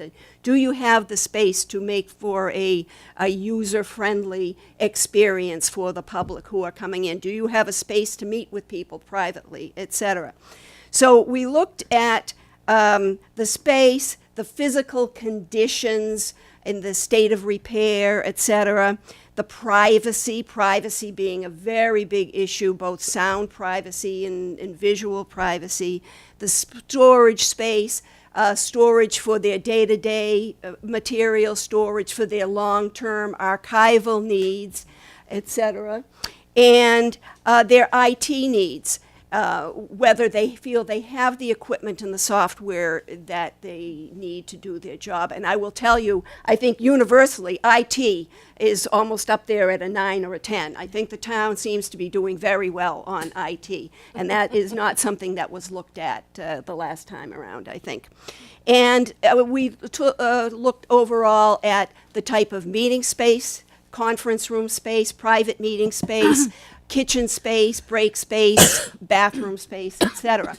And we asked we had the same set of questions, and we put those questions to the management staff of all 12 departments that are housed within these core buildings. And we specifically asked that they consult with their staff and get input, because it is really the rank and file people who know best how the departments are operating on a day-to-day basis. So they did that, and I think the interviews were an eye-opening experience for us. And we got a wealth of information about all of the different categories for each of the buildings. And we compiled it both in the form of minutes, which you'll find online if you look for the minutes, but we also reconfigured it. So with respect to space, we have a document that's about the space of all the buildings, so you can kind of see at a glance what the space issues are, what the storage issues are, what the meetings, conference rooms issues are, etc. So that really proved to be very, very helpful, I think, to see at a glance. Then with all of that information, we wanted to take a look at how it compares with what we learned from the 2015 report in terms of the space needs, et cetera, and the condition report. And in order to do that, we took kind of a dual approach. We went to the chapters in here that kind of itemized or talked about space needs in some of these categories. And we wrote down what did it say in 2015 and what did we learn in addition this year. And we found that there was a real overlap. We didn't get a lot of new information, but we did find some, get some insights that didn't show up here. For example, and this may not be a very big deal, but people in this building love the natural light. That was a real highlight. You know, everybody talked about how bright and not Rich. I didn't hear that. Dungeon. With some exceptions. But this building has some assets that we shouldn't overlook. The art, for example. The art. And the the employees art. probably want to Exactly. keep the art. Yeah. So we were able to take some of the information here and kind of compare it side by side. Yep, the 2015 report is spot on, and we have a few additional comments as well. And then we also asked Rich and DPW to take a look at, to get really deep into the nitty-gritty of the condition of the building. And the things that need repair. Take a look at what it said in here, check off anything that's been addressed, and will add to it what we see today. So I am very pleased that Rich and his crew have taken that on, and they've been going around from building to building with this in hand to see where the, what's been addressed, and not much has been addressed. The list is short. Yeah, yeah, and I think we have added to that. So, long story short, we're not planning to create another book like this. What we are planning to do is to add some addenda to show how our conclusions differ from what shows up in this book, and how they are the same. Because I think that will be a more manageable approach than starting from scratch. And through this process, and particularly through the interview process, we reached some conclusions that we think are very helpful for the discussion about the DPW building and what that should look like. And I think our conclusions are not necessarily consistent with what some of the expectations are and some of the thoughts that have been floating around. And so we thought it was important to come in and share what our conclusion, and I would say this is preliminary, but this is what we found so far. And we'll be looking to you for guidance on how to use this information. But we were quite frank in our report here. And based on our interviews, we did not see a compelling need to have other departments move to a new facility with the DPW. The main candidates would be the planning board, the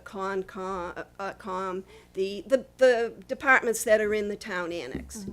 We didn't see any compelling need for them to move up to the DPW building. All of the departments, with some exception, well, at least those departments, have the space they need. Mm-hmm. They're not cramped. They don't have foreseeable need for more space or more employees. They have the space they need for storage.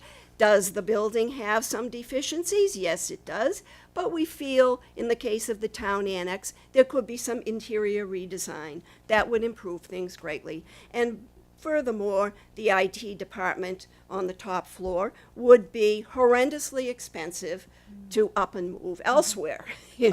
Was that a recommendation somewhere to have No, but no. Okay. But if you were to do something with that building, there have been a lot of proposals in the past to perhaps eliminate that building or consolidate or whatever, and we did not find any compelling need to move any departments up to the DPW facility. Okay. So that's.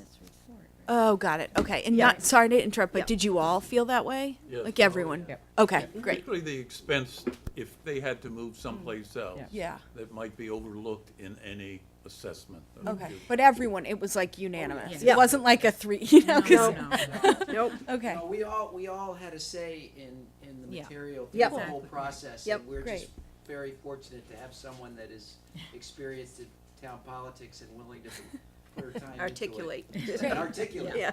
So She's our expressing this for all. Yeah. Okay. Yeah. I guess I should step back.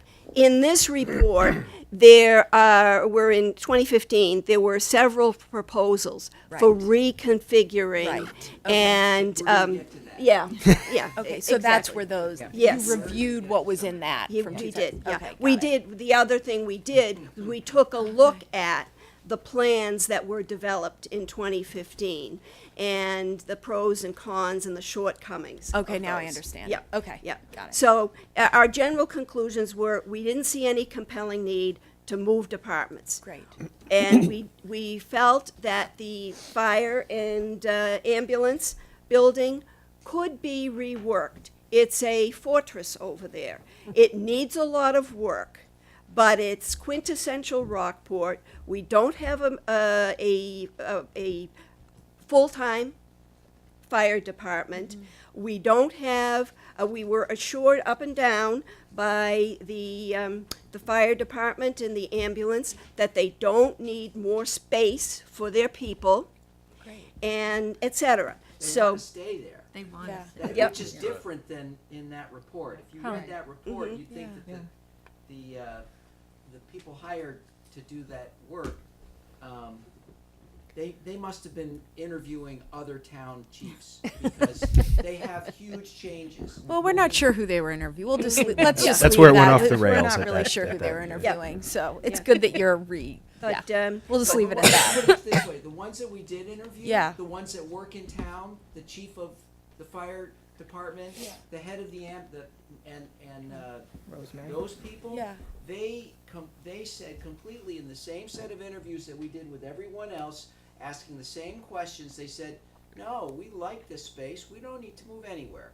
You know, we'd like the two ambulances next to each other, but we'd like some other things done with the Yeah, firehouse. right. but- yeah, renovations and upgrades, Right. because there's an awful lot of work that needs to rehabilitate those buildings. Yeah. But in But that's terms so of, interesting because I think sometimes the talk is it worth it to rehabilitate if they need an all-new space? But I think you've well, come very now far we in have realizing that not, we have it's not not the case. gone into any costing. Right. And we have not hired consultants for that aspect of it, but just talking with the people who use the building, forecasting their needs into the future, we're not hearing any compelling need for wholesale reconfiguration, eliminating or this town hall, or rebuilding this town hall, or moving this town hall somewhere else and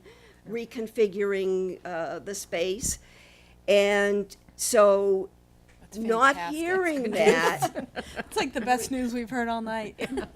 well, it's not that we're trying to be overly conservative Yeah. and working with blinders on. We are looking realistically at the information before us. And I'm reminded of a question that was put to Kate about this building. And what are the assets of this building? And you, Kate, why don't you just briefly? Well, I just said, you know, from a Kate is an architect, an by the way. architectural point of view, aside from everything that we heard from people working here, which was all positive, that although it's not a, 1800 Rockport building, it's maybe, 1950s, it is still in the classical style. It is, fits right in with the architecture of Rockport. The scale is appropriate, the location is appropriate, and so with internal renovations and different space planning ideas, there's a lot of value here. And the people who work here and the people who come here, I think, appreciate it. Like, as we heard, we love the tall windows, the tall ceilings, so it is, the way it's laid out with a recognizable front entrance, a central hall, it's very classically designed in an appropriate and And understandable functional way, way yeah. and functional way. So there's things that need to be done, but it's a good building. And on the fire department, not only did they like the building they're in, if it got some moderate changes to it or updating, but the safety factor of responding from where they are and getting volunteer fire people here rather than up at the barn would be a major factor. Yeah. So our next step is to take a look at the plans for the DPW facility and get more familiar with the proposals that are on the table now. The last time these plans were looked at, well, I can't really speak to the plans because I haven't looked at them closely, but they have been expanded, then they have been downsized, and there was real uncertainty as to what it was being built to house and who should go there. And there are going to be some issues to address in terms of whether all DPW goes up there or only certain of the staff. But we're going to look at those plans and offer our own recommendations on what would make sense from the town, for the town, based on what we've heard from the other departments, and whether we think that there should be some expansion space built in there, because there's always going to be some need. If you have space, it will get used. So, but that gives us some flexibility. So we're going to meet with Weston and Sampson next week, and I think there is some hope on the part of the DPW that we will serve as an advocate for whatever we feel is in the best interest of the town for a new facility. And so we're moving in that direction right now, to look at the DPW facility, and then, once that is all resolved, go back to the other buildings and do the same sort of review. But we're looking to you for some sense of, as to whether we're on the right track here, and whether you would like us to get very visionary for what could be done in town if we were to do wholesale rearrangement of buildings, and or whether we should stick to realistic improvements based on the information that we have gathered from the people who are working in town. Yeah. Bingo. Right. I think while we have this committee together, look at everything, because you have a great body of opinions here. I didn't want to interrupt you, Monica. I have questions, but I'll wait. That is pretty much. Firehouse Trust. Yeah, the Firehouse Trust, that's kind of an add-on there. We asked Mitch for just a little bit of extra time to take a look at that and maybe get some recommendations. Yeah, so on why it. don't we finish this Yep. discussion, then just Yep. take a minute or two Yeah. on that. Is there anything else that should add to what? I would just add that in the process of considering what you do with all these buildings, that we all understand that there's a lot of infrastructure that could be fixed and addressed at some point.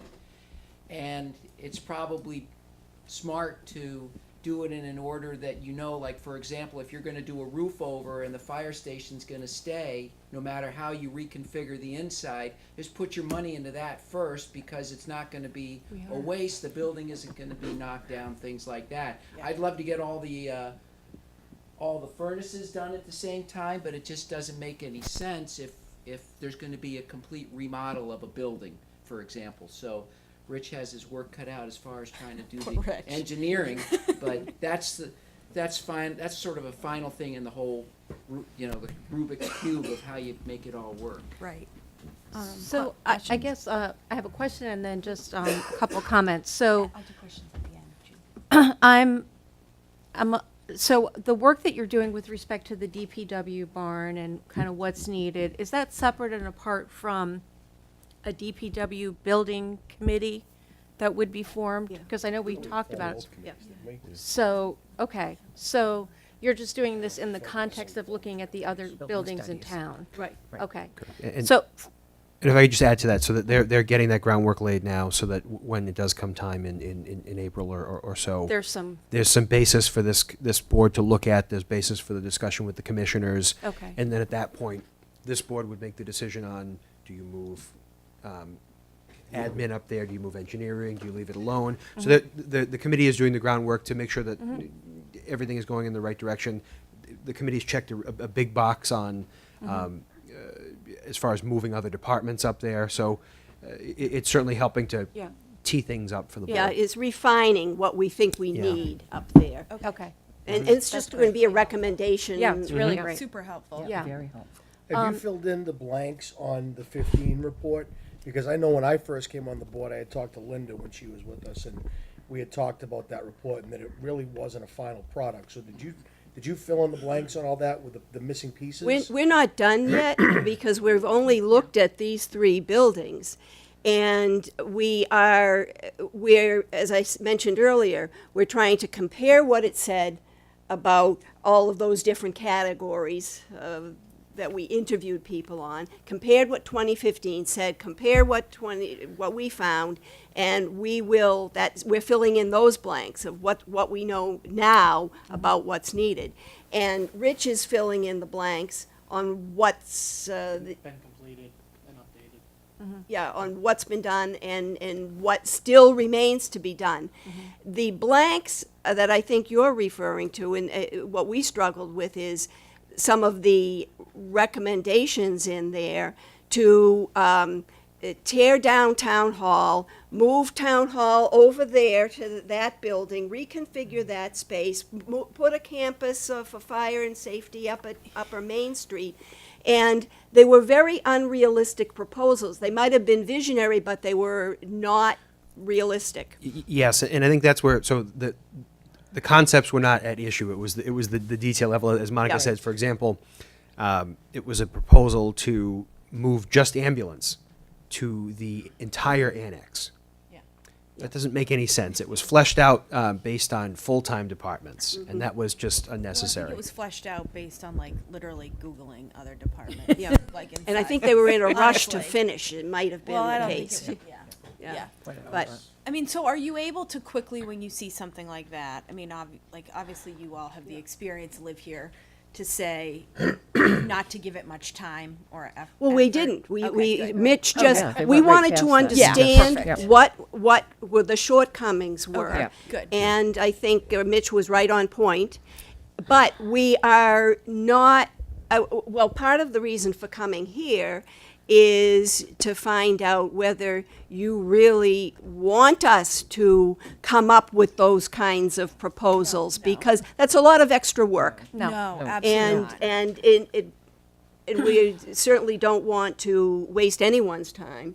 There's certainly wonderful plans that are doable, but not necessarily for Rockport. In our lifetimes. In our lifetime. yeah. Well, and not even, and not recognizing the history and how need things it. operate Yeah. here in a Right. small town, Yeah. and the fact that, that when there's an ambulance call and everyone, they're in a central like it just works. It's worked for decades, and certain things work and don't.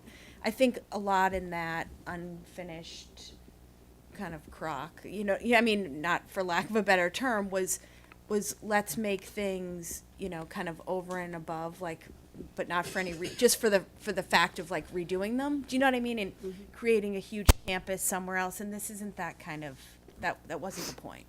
No, but if we hadn't done the interviews, we wouldn't have had confidence that Yep. the Right. fire Right. station can Right. stay right where it is, gosh Right. darn it. Yep. And we can make that case to the town public. And we Yes. can also make some changes to the building that they would all appreciate and embrace and not waste money.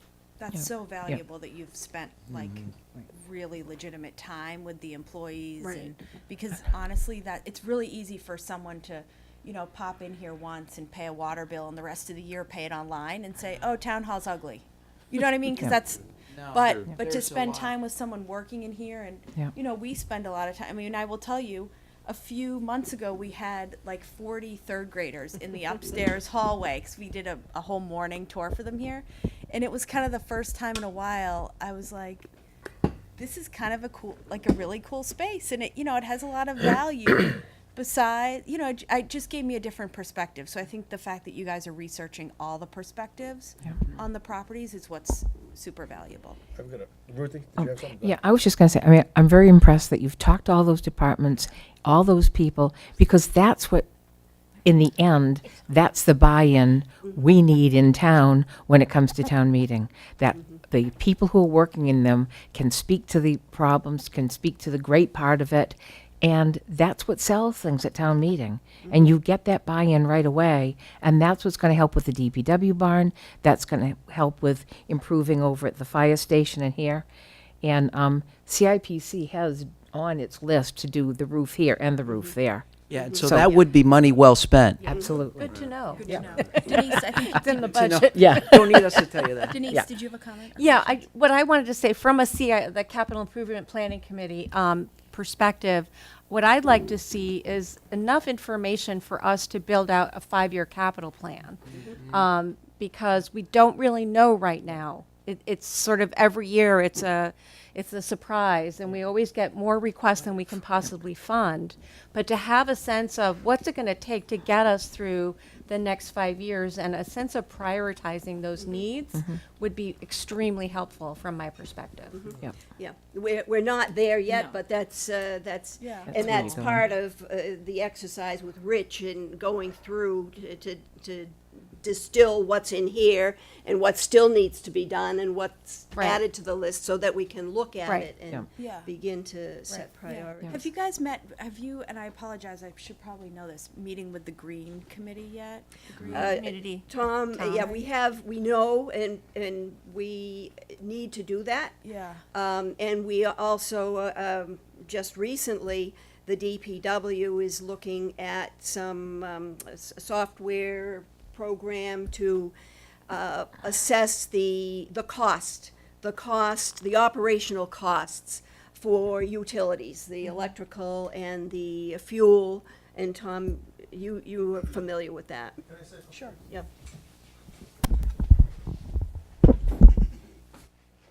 Tom Makis for the Green Community Task Force. We have the operational data or energy use for electrical and oil and propane and other fuels in some cases for all the buildings in town. And we also have put that into a Green Community statewide database. And that allows us to do benchmarking against all buildings in other green communities. For example, when you compare our public safety buildings, you see that the central fire station is slightly above the median in terms of BTUs per square foot, whereas the police station is below the median. And of course, Pigeon Cove is way above median in terms of energy use. So we can do those sorts of things, and I've started supplying some of that data to the committee, and we can do a lot more of that. Yeah, and I mean, when you mentioned, doing the furnaces, you know what I mean, that's stuff that we should all be looking at, not only for, for costs, but also for, incentives and, And we all can that. get grants from The Green Community grants to do and- some of this yeah. work. Yep. Yeah. To me, if I may, it reminds me of that game we all used to play with one square missing and the other 11 where you had to move things around. Yeah. And naively coming into this, honestly, I thought it was going to be a much smaller scope, but when you actually think about all the different areas, 6 degrees of separation that are affected, there was someone else, and I forget his name, the gentleman who said it'd really be great once you all have a sense of what we're gonna do with all the buildings, that I get my game plan on how to maintain them.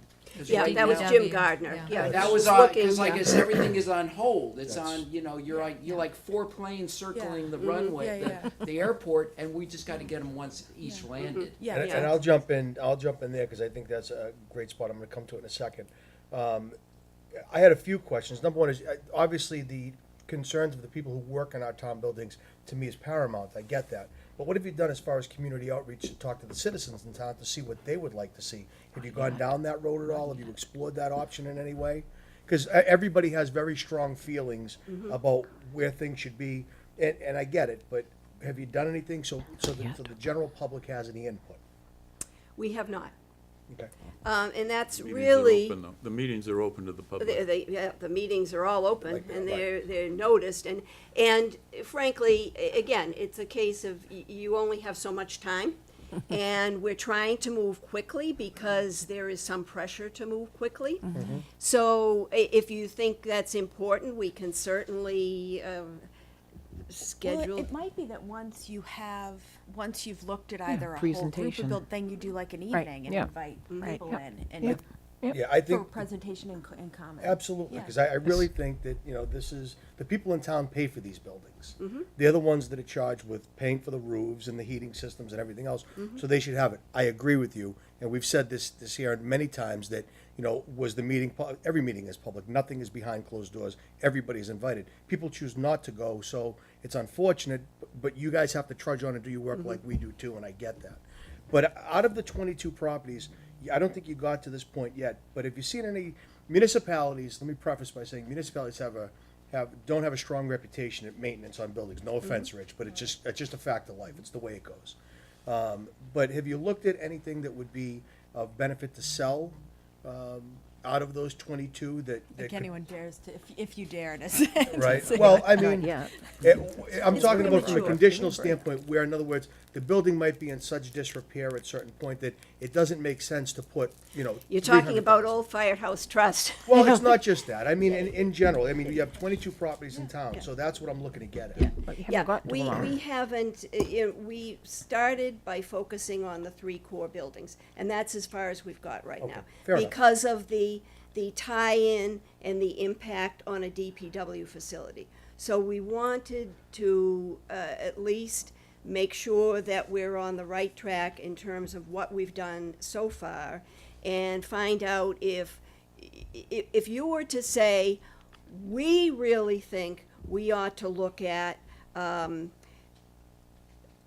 a new town hall, you know, so, or a public safety complex. If you were to say that you think that we ought to be going down that road, that would have tremendous impact on what we do as What a you would look committee. at. Yeah, and so we got to this point, we wanted to get some feedback from you, and then we will continue with the DPW building, and then looking at the other buildings. We looked at the harbor master's office, for example.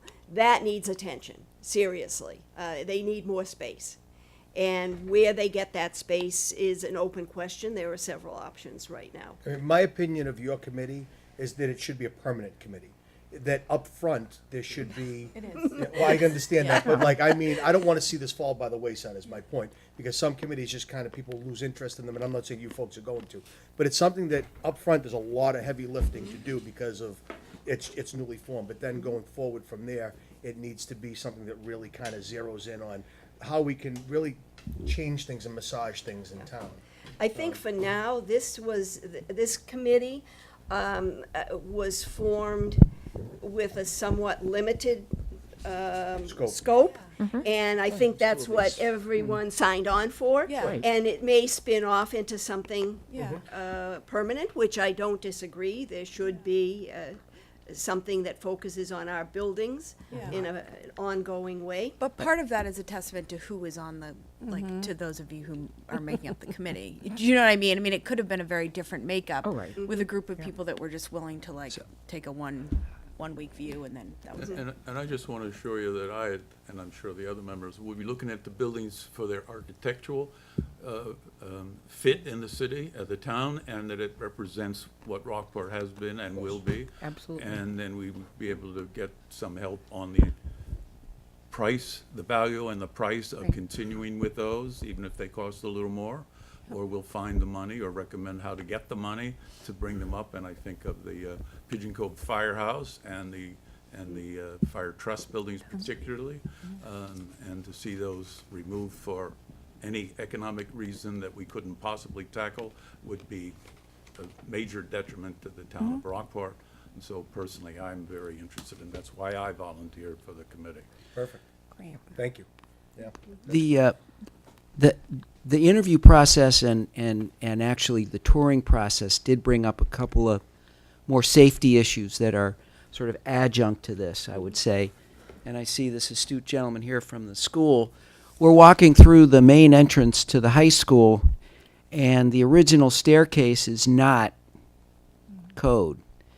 I mean, it's not, a lot of things aren't code, but it's not safe as far as the width to allow for the volume of students coming in and out if it were during a mass exodus of some sort. Now, the back one, the new one, okay, that was built, but ironically, no one really uses that. So it's kind of like history not repeating itself in a good way. Do you see what I mean? So, in the interview process, we also saw some comments about, I'm not going to get into them necessarily here, but that the nature of perhaps some of the material was questioned by some of the employees up here who work in the town hall. So there are issues that are not just about 5 years from now we need money to do this. It's could be sooner than later. Yeah, so Rich and Mitch, those are getting on lit, like, those are being addressed, or There's a plan in place for that there's a particular plan item. in place. Mitch always knows the right wording. I'm like, What Mitch said. And Rob, right? There's a plan in place. Okay, but that's, I mean, that itself is super valuable, and that's totally separate from a 5-year plan. That's more of a 5-month plan, right? Yeah. June, I know you had a question. Yeah, I have a couple of comments. Oh, yeah, would you mind just going up to the, so they can get you on Okay. TV? We wouldn't want to miss you on TV. Couple comments, and I attended some of their meetings because I'm very interested in the long-range planning for our infrastructure. They did a wonderful job, a very thorough job with the interviews, and I think the town suffered in not having a building study committee for several years, so I would urge the selectmen to make it a permanent standing committee. It is the a goal. permanent standing Yeah. committee. Because we lost a lot when they disbanded after we, you know, in a state of relief when we finally managed to do a building project. I wanted to comment about the public input. One of the questions they had on their survey was how the departments interact with the public. They were specifically talking about what kind of space and the privacy to talk to people and entry areas like to the police station. So they were talking about it from the staff's point of view. The specific question is on, they reached a consensus not to move any other departments from town hall up to a facility at the DPW yard, but have you wrestled with the question of the DPW administration? Is the current plan to make the barn, the office area of the new barn, sufficiently large so that the DPW administration could move from here to there, either once it's built or at any other time? Well, I think we haven't made any determinations. I think honestly, whether the DPW administration stays here or goes up there or splits their time, as does Monty Hischler, half-time at the schools, half-time down here, I think that decision has to be made directly by the selectmen and the DPW director, rather than the building committee. I do think in looking at the plans, we'll look at the different configurations that would allow for an expanded use, and it's most likely that the cost to build it out to accommodate the entire department would not be that much greater. So that would be the smart thing to do, just, off the cuff. Yeah. I don't think it would be smart to build just exactly what we need today. If we're building, you maximize your footprint in a cost-effective way because there will be an opportunity to use it one way or another. Great. Yeah. Even meeting space. You don't need it now for office space. It's another meeting space. So Yeah. I think that would be our outlook, to get the most for our money, basically. Yeah, so I agree with you that obviously the decision about that rests with us and the DPW, but do board members share my feeling that we would love their opinions on the space reviewing the plans, the space, your interviews with DPW, because you guys have this amazing kind of wealth of experience, so we'd love to get your opinion, recommendation on that issue, because I sometimes like that becomes the stalling point of, well, we still don't know who's going to be there. So do you know what I mean? And I would love to get to a point where there are no stalling points and we make a decision as a town, are we going to invest in this or not? Yeah. And then, then either the public campaign, for lack of a better word, starts or doesn't start. But I would just love to have all of the information, and you guys seem like a great kind of unbiased group to kind of look at it and tell us what you would recommend. I had a question. Sure. When did you start meeting, Monica? The tail end of October. Okay. And we did. How So- often are you meeting? Yeah, Excuse so, me? How often are you guys meeting? Well, not often enough, but as often as we've been able to. yeah, really. so I'm just wanted to point out, they've started in October. End of October. End of October. It is only the end of February. They have done all of this work, and I would recommend to anyone here and any of my fellow board members to make it a point and go to one of their meetings. I have never, in all my years, been so impressed with a board. I went to their last meeting. not knowing what it was going to be about, but because I'm on the DPW commissioners, I wanted to hear about it because it's sort of like a spin-off of other boards and stuff. I was so impressed, and that they've done so much work in such a short time. They are nowhere near completed. They haven't done public output or input and other buildings, but they have done so much in such a short time that congratulations. Yeah, thank you all. Yeah. Thank you. Seriously. Yeah, and it's just so, honestly, from what you've said, it's just, and I knew after reading just the summary that you sent us, how thoughtful the research is. It is. And Mitch has kind of kept us up to date. But this is kind of what we need, you know, not just the the crazy fancy plans that were in that binder. So I think this is going to be the perfect kind of fix to that. Just for my clarification, we are not going to put forward opinion, build or not build. We're simply going to Right. tell you, It's being built. if you build, here's Yeah. how, Yeah, here are the perfect. things, Perfect. not the structure, that you should have there. Yeah. I'll just add that it's almost selfish that we're moving this quickly too, because we are all taxpayers in this town, and we have watched this project called the DPW building go through a number of phases. So in my coming up to speed, I know that money is really only approved. Town meets twice a year, April, September, right? That's it. Yep. We are past April's opportunity for anything. If we want the DPW built anywhere near a price that is reasonable, we do have to keep going at this rate to give you enough information to work on so that the rest of the projects that we're involved with can also be done too. Yeah. Yeah. 100%. Yeah, absolutely. So our goal really is to have a recommendation that would allow a proposal to move forward for fall town meeting. Right. Yes. Absolutely. That's That's really the that's goal. fantastic. Yep. Yeah. Toby, question? Really brief.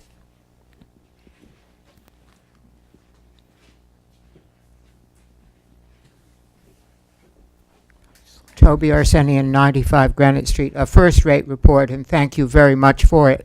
An enormous amount of work. Both Monica Lawton and Sarah Wilkinson said that it would be up to the Board of Selectmen and DPW jointly to decide if the commissioners are going to move all of the DPW up there. I'd go back to what Mr. Campbell said and consider that it's the voters, all of us, who pay for it. I hope that's a decision you'd want to hold a public hearing and have both the commissioners and your board there and hear what everyone says in the hopes that you'd have support before you go for the money. Okay. Thanks. Okay. So that seems like a good stopping point for that. I think, have we been clear enough with kind of how, it seems like you guys are doing like on the perfect path so far, right? Yep. Should we just briefly touch on it? I know we've discussed putting Firehouse Trust on its own agenda because we have kind of bigger issues. We're talking about that now. You know, obviously that's it's kind of its own ball of wax, right? Which exactly. Yeah, well, it was on the agenda initially for this evening for what I thought was recommendations from the Board of Selectmen. So I asked Mitch if we could buy at least a month so we could look into it, so we could maybe get some opinions from other people in town, the Historical Commission. Great. And so that's what we're doing. And hopefully we'll have some further recommendations. Great. You guys are communicating Did with you Jim have a about chance it? to send a note to him? Yes. Jim, okay. So he's a little bit in the loop. Yeah. And if there's anyone you think we should reach out to with respect to the Firehouse Trust, because it's such a historic building, it needs a lot of work for sure.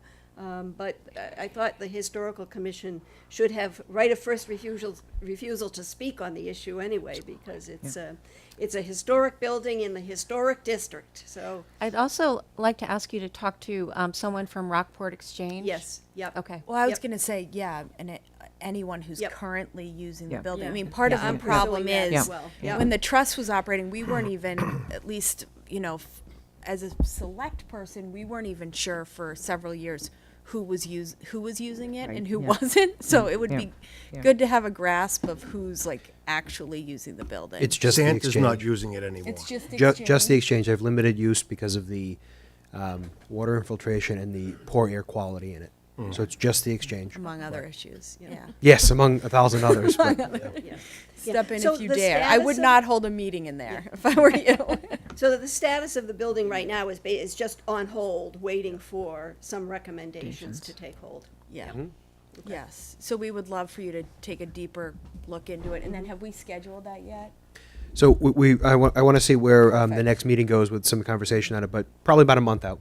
Yeah. So let's work together to make sure that we give you guys the adequate time to. Yeah, that would be good. I mean, because it'll be next, because this is not really linear. You have to deal with things at the appropriate moment. And our first priority was to schedule something with the DPW, with Weston and Sampson. And the earliest we could do that was March 6th. We had hoped to have that a little bit sooner. So once that's behind us and whatever we need to do as a result of that, we will definitely look at the old Firehouse Trust. Great. And try to have conversations beforehand with these different parties. Great. So, Great. Perfect. okay. Awesome. Thank you very Thank you much. guys Very so much. much for Great your work. Excellent. Yeah, nice to see Great work. everybody. Yeah. Thank you. Great. Rich, thank you very much. I know Thank it's you, super Rich. late. Thanks for hanging. See you tomorrow night. Oh, boy. 2 nights in a row. Never ends. Did you have a good vacation week? I don't know if that was a Did you guys go away? It was a Excellent long, job. family. It was good, though. Oh, nice. We got a lot more to do. You got the 2 miles. I know. You're all good. I have a placeholder for you. Oh, boy. I got you. Yeah, All right. I got you covered. You're Been good. through. Yep. Let's let them settle down. Let's just give 1 minute and then we'll, right. I need a minute. They'll be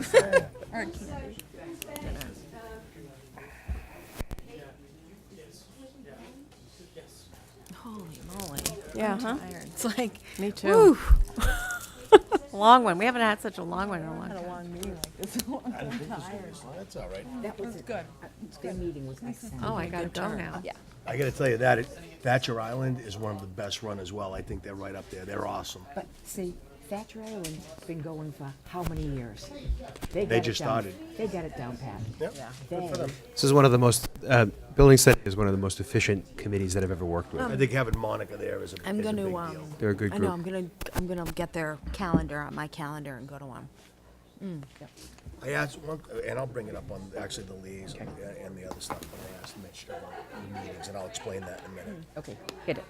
Okay. All right. Moving right Okay. along. Moving the right warrant. along. Approval of minutes of Close the February meeting, 5th. close the. Oh, That we wasn't did a that. yeah. Be quiet, be quiet, Ruth. Okay, approval of minutes of February 5th, 2019. Is that me? We haven't done this yet. That's you. That's Ruthie. Oh, okay. Ruth, sorry. Seems like you have all the motions I tonight. know. No, I have the long one. I move that Selectmen approve the minutes of February 5th, 2019. Second. Motion has been made and seconded. I had a couple changes. Did anyone else have any Nope. changes? Okay. Couple of quick changes. On page 2, it says S. Sepola instead of Z. Thank you. And then I think it's important to note one of the first times he speaks, and I may have missed it because I'm tired, that Jim Ugoni is also traffic and parking. And I think it's important to note, Ruth commented about getting traffic and parking to look at that issue. And I think it's important to note that it was ASAP to deal with the current problems. Right. I also saw like a follow-up comment on Facebook that it's on traffic and parking's agenda because we're looking at when it's on the historic register, but we were like, we need to deal with the Right. issues up there now. Right. Does that make sense? So I think if you probably listened to Ruth, and then I kind of reiterated, but you said it first. You were like, let's deal with it now. Because Carl then thanked you and Yeah. said that'd be Yep. great. And I've already talked to the chief. Great. And Mitch, and I'm reaching out to Kyle and Tom. Awesome. Because I think they already had it on their agenda. They did, Already and the spoke to- board did discuss it Yep. preliminarily. One of the items that Selectman George is helping us with now is getting the individuals who may be aggrieved by it or suffering from issues to share with us what could be helpful to fix it. Yeah. Yeah. Because the police are not getting necessarily this barrage of complaints, and Okay. so we need folks to offer a little bit more info Good. so It's we like can help sometimes them. in the summer I see quarry parking issues up there, but no one ever complains. I'm like, don't post the picture to Facebook. Call the police. Right, yeah. Yeah. So that's excellent. So I'm And talking then, to them this week. so I just want to make it clear in the minutes as we discussed that night Yeah. that we're dealing with two things: proactively dealing with any Mm-hmm. increase in parking, but also really dealing with the parking issues now. Yep. Right. Good. Okay. catch. I think that's it. Yep. Perfect. Great. Okay. Any other changes to the minute? No, I'm good. Okay. All those in favor say aye. Aye. Aye. Opposed, nay. Motion carries. Great. Selectmen and town administrators liaison reports. I have plenty, but I'll defer. Ruth, you want to go? Sure. I went to CPC last week, and they did 3 project reviews. They did the 5 Granite Street for the housing at the old Silver Brothers property. It was very interesting. They will take less. It's going to be a longer process of getting everything approved, but they had asked for 200,000. They're probably willing to say maybe 100,000, and then maybe come back next year for another 100.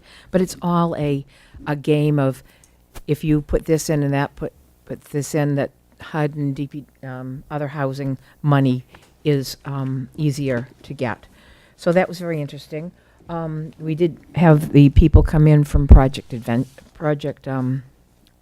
boat in Gloucester. Oh, the Adventure. Adventure. Schooner Adventure. My wife is on. And that was interesting, but it was a project that is not specifically Rockport related. It is for a ramp to board passengers and disembark them. And it'll be interesting to see where that goes. I don't think that's going to fall under CPC in Rockport right now, in my opinion. The next one was the housing study that Mitch proposed, and that was very interesting, very good. And I think that was well received. And they're looking at scheduling all the other ones. And I think there are a lot of interesting projects. There are a couple that are, I think there are 2 probably that won't fly, but it's a good meeting, and I like being the selectman liaison, since I was there for so many years. DPW committee met. We have another meeting tomorrow night, and then there's on March 6th, there's a public hearing on the sticker fees. So we'll be talking about those tomorrow night, and tonnage and waste and all of that, so we can do the sticker fees on March 6th. I feel bad I can't be there. March 6th is the ballroom blitz for the 5th grade. So I get to go ballroom dance with my 5th grader. I'll be there. You'll be there? I'll Okay. be there. Okay. And Board of Health is tonight, but it started at 7, and I'm not positive I'm going to get there, but I will try. Great. That's it for me. I went to the Council on Aging meeting. I'm losing track of dates, I but know. yeah, It's weird. I'm not going to bother trying to even get No. the dates. I'll tell you where it was. and also the Finance Committee last week. So the budget is making its way through the process. I didn't go last night, but I'm assuming it's continuing to. Yes, the school department presented last night. Okay. And that was the focus of the meeting. Yep. Yeah. Yep. So and then the Affordable Housing Committee meeting that we had. Sure. So what we're looking at doing. Do you want me to? Yeah, I mean, you could preface it with the group of us that went to Maine, which we've talked a lot about. Right. In the spring, kind of reconvened. You couldn't make the trip, but you were part of that Right. group. So now. So we reconvened a couple We've weeks. reconvened once. Yeah. And what we're looking to do is to establish a 501c3 trust on the model of Mount Desert Island and Martha's Vineyard, which both have very successful affordable housing trusts. We're thinking of calling this trust the Rockport Sustainable Housing Trust, because what we want to be able to do is sustain all generations with sustainable housing. And so we had a discussion about that. We're now meeting again this Thursday, and we're looking to, I worked on eligibility, comparing the eligibility requirements from Mount Desert Island and Martha's Vineyard. You're working on the I'm working trust. on the trust itself and creating the 501c3. Right. The organization. Because we really we've kind of since last spring, just individually, looked at what models actually work places, and honestly, this is the model that works. So if we do end up establishing this, I mean, I think our plan would be to move forward with abolishing the trust. What do we have two other entities. There's an affordable housing trust Yes. that was incorporated into the bylaws. Yes, it's part of the municipality. Right. And that model is actually kind of gone by the wayside Right. now. It's kind of become outdated in a lot. It seems to work for more inner cities who apply for big federal grants, but you have to run it as if it were a town committee. Right, Mitch? Am I explaining it properly? It is a town, it would be a town committee in function. Yes, and that when way. we've had that in the past here, it's been a complete failure. I mean, I know because I was on the Board of Selectmen, and people would join it and then quickly get off of it. Denise, how is sustainable housing defined in the context of what this is? So this was just a conversation that we had, but what we talked about was, we started out talking about kind of workforce housing, which is what Mount Desert Island and Martha's Vineyard were really focused on. But what How does that work for some? I'm curious about this. Yeah. So it's, making it possible for people to live and work in those communities, because they were having a real problem with the price of properties, just like here, becoming such that people couldn't afford to work there who live there, who work there. So some of the income limits are a little bit higher than Low other- income. than low income. It's not housing. low But income. that Still workforce affordable. side of it is designed to keep people in town and working here in town? Do I hear that right, or am I wrong? Well, we're not limiting it to that. So Okay. what we're saying is, yes, we want to enable people who work here in town, if they want to be able to live here, such as teachers and police. Sure. But also, we know that we have, more than that demographic, and that's the demographic we're hoping to support and, kind of enable the school to continue to sustain itself. But we also know we have other demographics in town. So, for example, we had a conversation about people who are aging in place and perhaps are not going to be able to stay in their homes, but don't want to leave Rockport, can't get into the housing that's available. What if we could design the trust such that somebody could, and this is again just a conversation, do a reverse mortgage, leave the house to the trust, and move into a single floor apartment as part of this housing trust. So making sure that we're looking at all of the needs for affordable housing, not just workforce. Yeah, there are kind of two ideas. One is to make it so that 4 generations can stay in Right. town, which is an interesting thought. And it's keeping your, school-age children here and their parents, but also so that the school-age kids' grandparents and great-grandparents can afford to live in the same town as well. And also, a lot of the thinking is to make it so that a town kind of can keep the lights on all winter. That's kind of one of the sayings that they have. And that's making it so that, on a policeman's salary, a teacher's salary, a different department salary, that those people who work here can also afford to live here if they want, or kids who, maybe grow up here and then move away to go to college and then graduate school and want to be able to afford to move back here.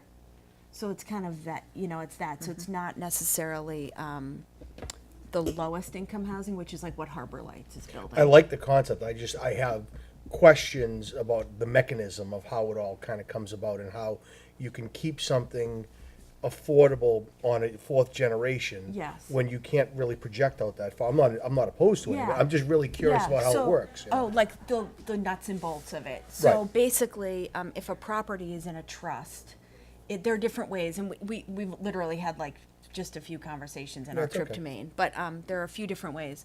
One of them is so the property is sold, but it is has covenants. I think that's what it's called.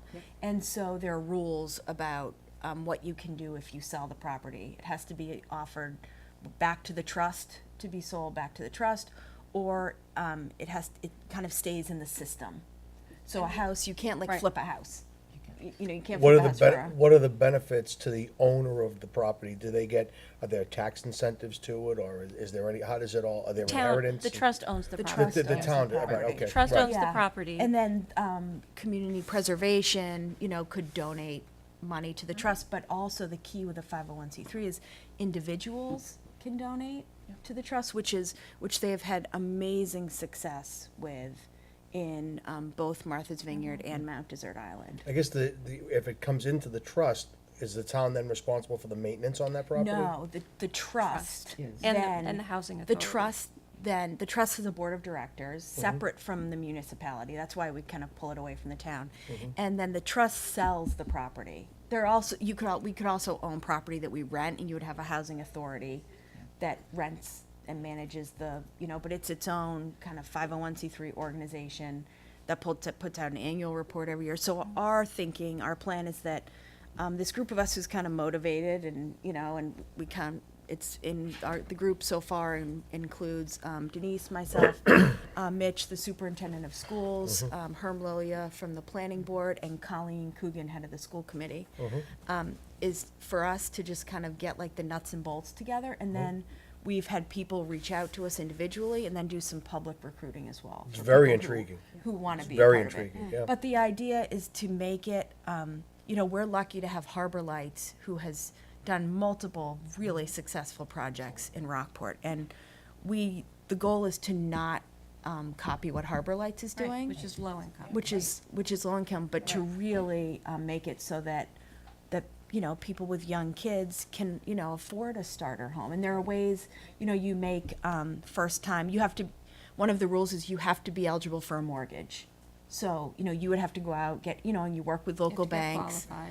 You work with local contractors who are willing to not make, you know, huge profits. And I've actually had local architect and local like builder reach out to me already and say, we're interested in being a part of this, because being a part of that is, you know, kind of carrying on the fabric of this community. Aren't there profit limitations on the property? I know you said something, so you Yes. have all Oh, that. yeah. You're right. Yeah. So you get a certain amount of equity if you Right. sell, but You it can goes only- back, it reverts back to the Comes back trust. in. Yeah, I love the concept. I Yeah. think it could work. I It's really do. interesting. Yeah, I think it's good. It would be easier if one of the MEC entities we already had existing in town would work, but they're different models. Yep. So, we think that it won't. So we have another meeting this Thursday, and then, then we'll report back here again, because obviously we want the blessing and support of this board. And then we're gonna be doing some recruiting of people who wanna be a part of it and wanna help it, I wanna help. So- And I love the steady stream of people who are still stepping up to committees Yeah. Oh, and yeah. volunteering their Yeah. time and doing such a good job with these Yeah, things, so. yeah. I mean, I got an email from someone who was in here doing a briefing a few weeks ago, who has like great who has great ideas. I think people are really motivated right now to Sure. to give back and help out. Good thing. I'm feeling like really good things are happening. Not to be cheesy, but I'm gonna ask, Toby might have a question on this, and then we can keep going. Quick question, Toby?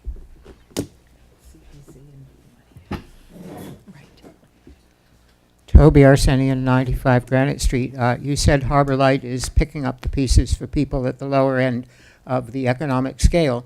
I remember what was said at the community preservation meeting, where they had a waiting list of 125 people for the two facilities that they have. So to suppose that there's not a need for the people at the very bottom of the barrel financially is simply not true. I did not She didn't say that. I did not say that. She didn't say that. She said it's different from that. Right. There are multiple pieces to the puzzle, and we can't solve, at this point, we can't solve the whole thing, but we can each do our part of the puzzle. So this is just a part of it. I see. And the meeting Thursday, when you talk about everything open and no secrets, is that posted? Am I invited to it? Is everyone invited to it? Well, it's not a town committee. It's not a formal committee. It's a work group. It's just a work group. So once. I might call it privately a conspiracy. What, you know what, Toby? Why What- would you call this it is one that? of those things that you hold near and dear to your heart. I would recommend you step up and sit on the committee. I'm not qualified to sit on it. I would very much like to attend the meetings. Okay. I still recommend that you sit on it, because this has been something that you've really enjoyed opining on. Okay. Okay. If I had the skills, I would certainly offer. Great. Okay, Denise, did you have other besides that? No, I'm going to limit my comments. Good. Okay. I wish I had the same restraint. I congratulate you on that. My fingernails are making my fist bleed, but yeah. I'll go then just to finish Go off ahead. on that. So I'm feeling like, and it's a very, so like the little core starter group we have is a great mix from different, you know, committees. And then as it gets bigger, you know, I think it's going to be a great, from the interest I've seen and people who have just kind of quietly reached out and been like, hey, I want to be a part of this. I think we have the start to something really, Absolutely. really good. So it's just like a brainstorming session. Exactly. Yes. And as soon as we get like kind of a plan with the board, and we will do some public recruiting as well. Right. Yeah. Are there any secret handshakes or there are no special secret knocks to the handshakes. door? But we're not going to. Nothing? Oh. We're not going to. Okay. Oops. You're not part of the core group. And just to add on that I went to, not last week's but the week before, finance committee meeting. I was away last week, and I've told Lorene that I will, you know, as kind of liaison, make a renewed effort to try. They're meeting kind of sporadically now to get everything in for the budget, and I know that Dawn was at part of one, Denise was a part of one. You know, I feel like we're spreading out Yeah, over all the that's committees, which is like helpful. Yep. And then there's a school committee meeting coming up that I'm going to attend as well. I forgot. I'm sorry. I just remembered. I also went to a historical district commission great. meeting, and I think it's important for people to pay attention to those agendas because one of the projects that is coming up is right in Dock Square, and there's a proposal to tear down a building that is very historically significant and put something else in its, rebuild something different in its place. So if you have any interest at all in historical district and historical preservation, it's important to pay attention to those agendas and watch that. Okay, great, thank you. FinCom, Oh, and I just want to say that, how many FinCom members do we have now?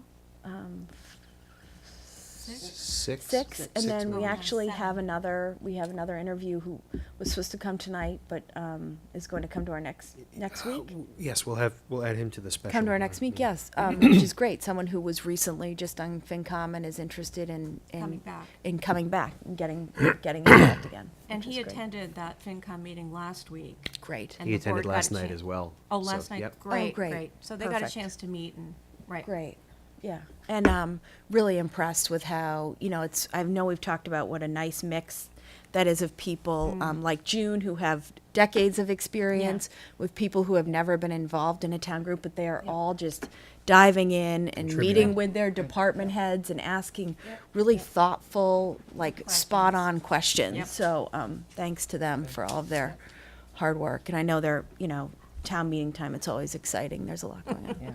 So. Okay, so first of all, for listening to everybody here, it's really nice to hear that we started off this session with a renewed commitment to going to these boards and committees and getting involved, and I really feel like that's happening. Yeah. And it's happening in spades. It's a great thing. I know that sounds a bit self-congratulatory, however, we made that commitment and we're following through with it, so I think we're leading by example, so I just wanted to put that out there. I went to, again, in the interest of not remembering dates, which I don't remember anything, I went to a planning board meeting. I had my notes and I've searched everything. I can't find them. I had them all written, ready to bring everything back. But one thing they talked about, or a few things, were the transit-oriented development and how they're progressing with that. Meetings will be taking place. They talked about Ladoff Farm, and there was some discrepancies about sewage discharge and some different things that were going on. It seems like everything got resolved just by some conversation and people kind of weighing in on that. The same night of that, Sarah and I were at the Finance Committee meeting. I kind of ran from one to the other. And it was very encouraging to see Lorene jump in there and really take the reins on this. I mean, she's really, good. she's doing a great job, Yep. and it's very, I feel very confident in the process that's happening now, so it's a great thing. On a sad note, of course, that we mentioned earlier, which we all attended, I think Ruthie was the only one away, was Lieutenant Junker's funeral, so that was a very sad occasion, and it was nice to see the outpouring of support from people in town and everybody else, so that was really nice. And then once again, of course, the part that everybody sits there waiting for, here we go. Selectman Campbell signed the payroll warrant number 34 totaling $119,063.53, and expense warrant number 34 totaling $303,955.66 on February 26, 2019. And that's all I have for that. That's it. Mitch. Thank you, Madam Chair. Things have just been so quiet around. Nothing going on. I had the opportunity, thanks to Dr. Russ Sandfield, to speak to the Rotary last week. It was a great opportunity. It actually gave me an opportunity to stop and think about all of the positive things and the good things that have been happening over the last year. I filled 2 pages worth of notes on it. There's so many great things, and 20 minutes worth of conversation with the Rotary.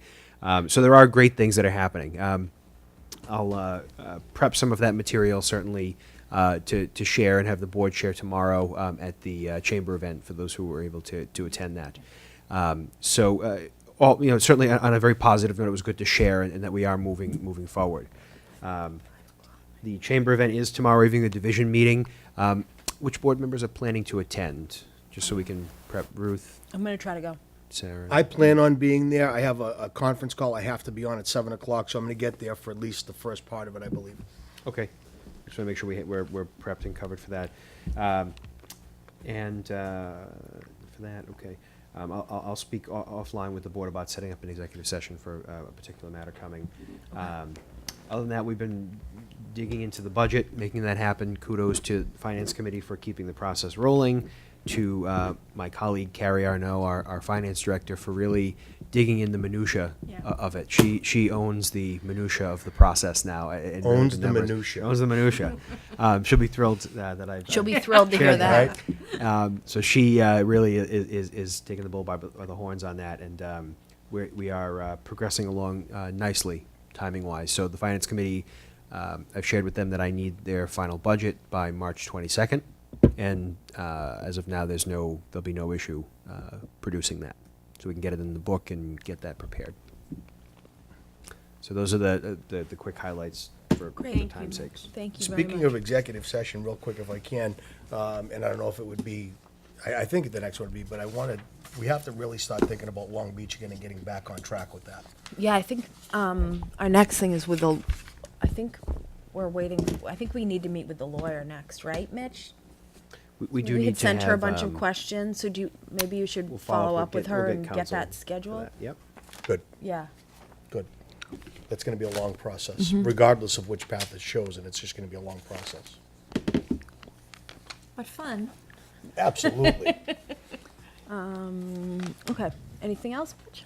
No? No, thank Good? you. Okay, great. Next action list. Does Denise have to read that whole thing? So she needs to read the numbers. You don't need to read Long Beach after each of them, Oh, but you do great. need to read the numbers. Oh, hold on, But we we've have got- other we've things got the first. next Sorry. one, yeah. Close the annual town meeting warrant. Whoops. I move the board close the April 27th, 2019 annual town meeting warrant. Seconded. Motion has been made and seconded. Any further discussion? No. All those in favor say aye. Aye. Aye, opposed nay. Motion carries. Great. All right, so what I'm reading is at 1, 2A, Yeah. et cetera, right? Okay. I move that the Board of Selectmen sign a general notice of lease with the lessees at the following Long Beach addresses: 1, 2AG, 4, 5, 6, 8, 10, 12, 13, 15, 16, 18, 19, 20, 21, 22, 23, 24, 25, 26, 27, 28, 30, 31, 32, 34, 35, 36, 39, 40, 42, 43, 44 units 1 through 6, and parking lot 47, 48, 49, 51, 53, 54, 55, 56, 58, 59, 60, 61, 62, 63, 64, 65, 66, 67, 68, 69, 70, 72, 73, 74, 75, 76, 77, 78, 79, 80, 81, 82, 85, 86, 87, 88, 89, 90, 91, 92, 93, 95, 96, 97, 98, 99, 100, 101, 102, 103, 105, 106, 108, 109, 110, 111, 112, 113, 115, 116, 117, 118, 120, 124, 128, 130, 132, 136, 138, 140, 142, 146, 148, 152, 2 Old County Road, 2R, 4, 12, 18, 20, 22, 24, 26, 28, and 38 Old County Road. Nice job. Motion has been made and seconded. Ruth was just like waiting a second. Oh, you circled every note. I want to make her read it again, just for fun. No, that was impressive. As I looked, as I looked at it, it wasn't even looking like Long Beach. No, me either. Nice job. Any further discussion? No. Okay, all those in favor say aye. Aye. Opposed, nay. Next, we have resolution of appreciation for Paul Fuse Jr. I move that the Selectmen sign a resolution of appreciation for Paul Fuse Jr. Second. Any further discussion? None at all. No. Okay. All those in favor say aye. Aye. Aye, opposed, nay. Motion carries. Great. Next, we have surrender of Eliza's Top Dog Incorporated seasonal alcohol license. I move the Board of Selectmen approve the surrender of Eliza's Top Inc. Should that be Top Dog Inc. or Yeah. Top Inc.? Top Dog Inc. Eliza's Top Dog Inc. seasonal alcohol license effective immediately. Second. Motion has been made and seconded. Any further discussion? Mitch, do you think the new owners are going to apply for one? Yes, in order for them to do that, we needed to do Surrender the this surrender. one. Great, that's good. I hope the new owners give hot dogs to dogs, free hot dogs. They've been They on do. Facebook doing some fun stuff, so Mhm. maybe. It's always go a- down. a They good do, stop. really? Yeah, they Wow. give free hot dogs to dogs. Wow. The day-old ones. On that note, any further discussion? All those in Good. favor say aye. Aye. Opposed, nay. Motion carries. 19 Long Beach lease to reflect the change of ownership. I move that the board approve and sign a lease for 19 Long Beach with Trulli and Associates LLC, Teresa Trulli Banks of 2 Starwood Crossing, Andover, Massachusetts, to reflect a change of ownership. Seconded. Motion has been made and seconded. Any further discussion? Hearing none. All those in favor say aye. Aye. Aye. Opposed, nay. Motion carries.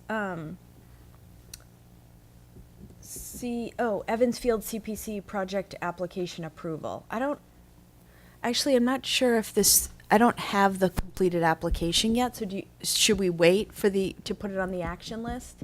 No, I think. Is it okay? We'll make the motion, Okay. I'll explain. I move that the Selectmen approve the Community Preservations Committee application for the renovation of Evansfield grandstands and grandstand structure. And I think that would be that we're in support of it, that we are the Yes. supporting Perfect. agency or the supporting committee It's is accepting what it would responsibility be. for it. Okay, Yes. perfect, thank you. You're like our resident CPC expert. Second. Motion has been made and seconded. So I think I mentioned several months ago that I had gotten together with a group of different people, one being Jeff Propowski, who takes care of the fields, Representative John Parisi from the school. We got the blessing of Rob Lebo and the principals to have John kind of represent the schools. Bigger picture, and then representatives from Rockport Diamond Sports, which is baseball, Rockport Youth Soccer, a bunch of different, groups that kind of use Evans Field and the school fields.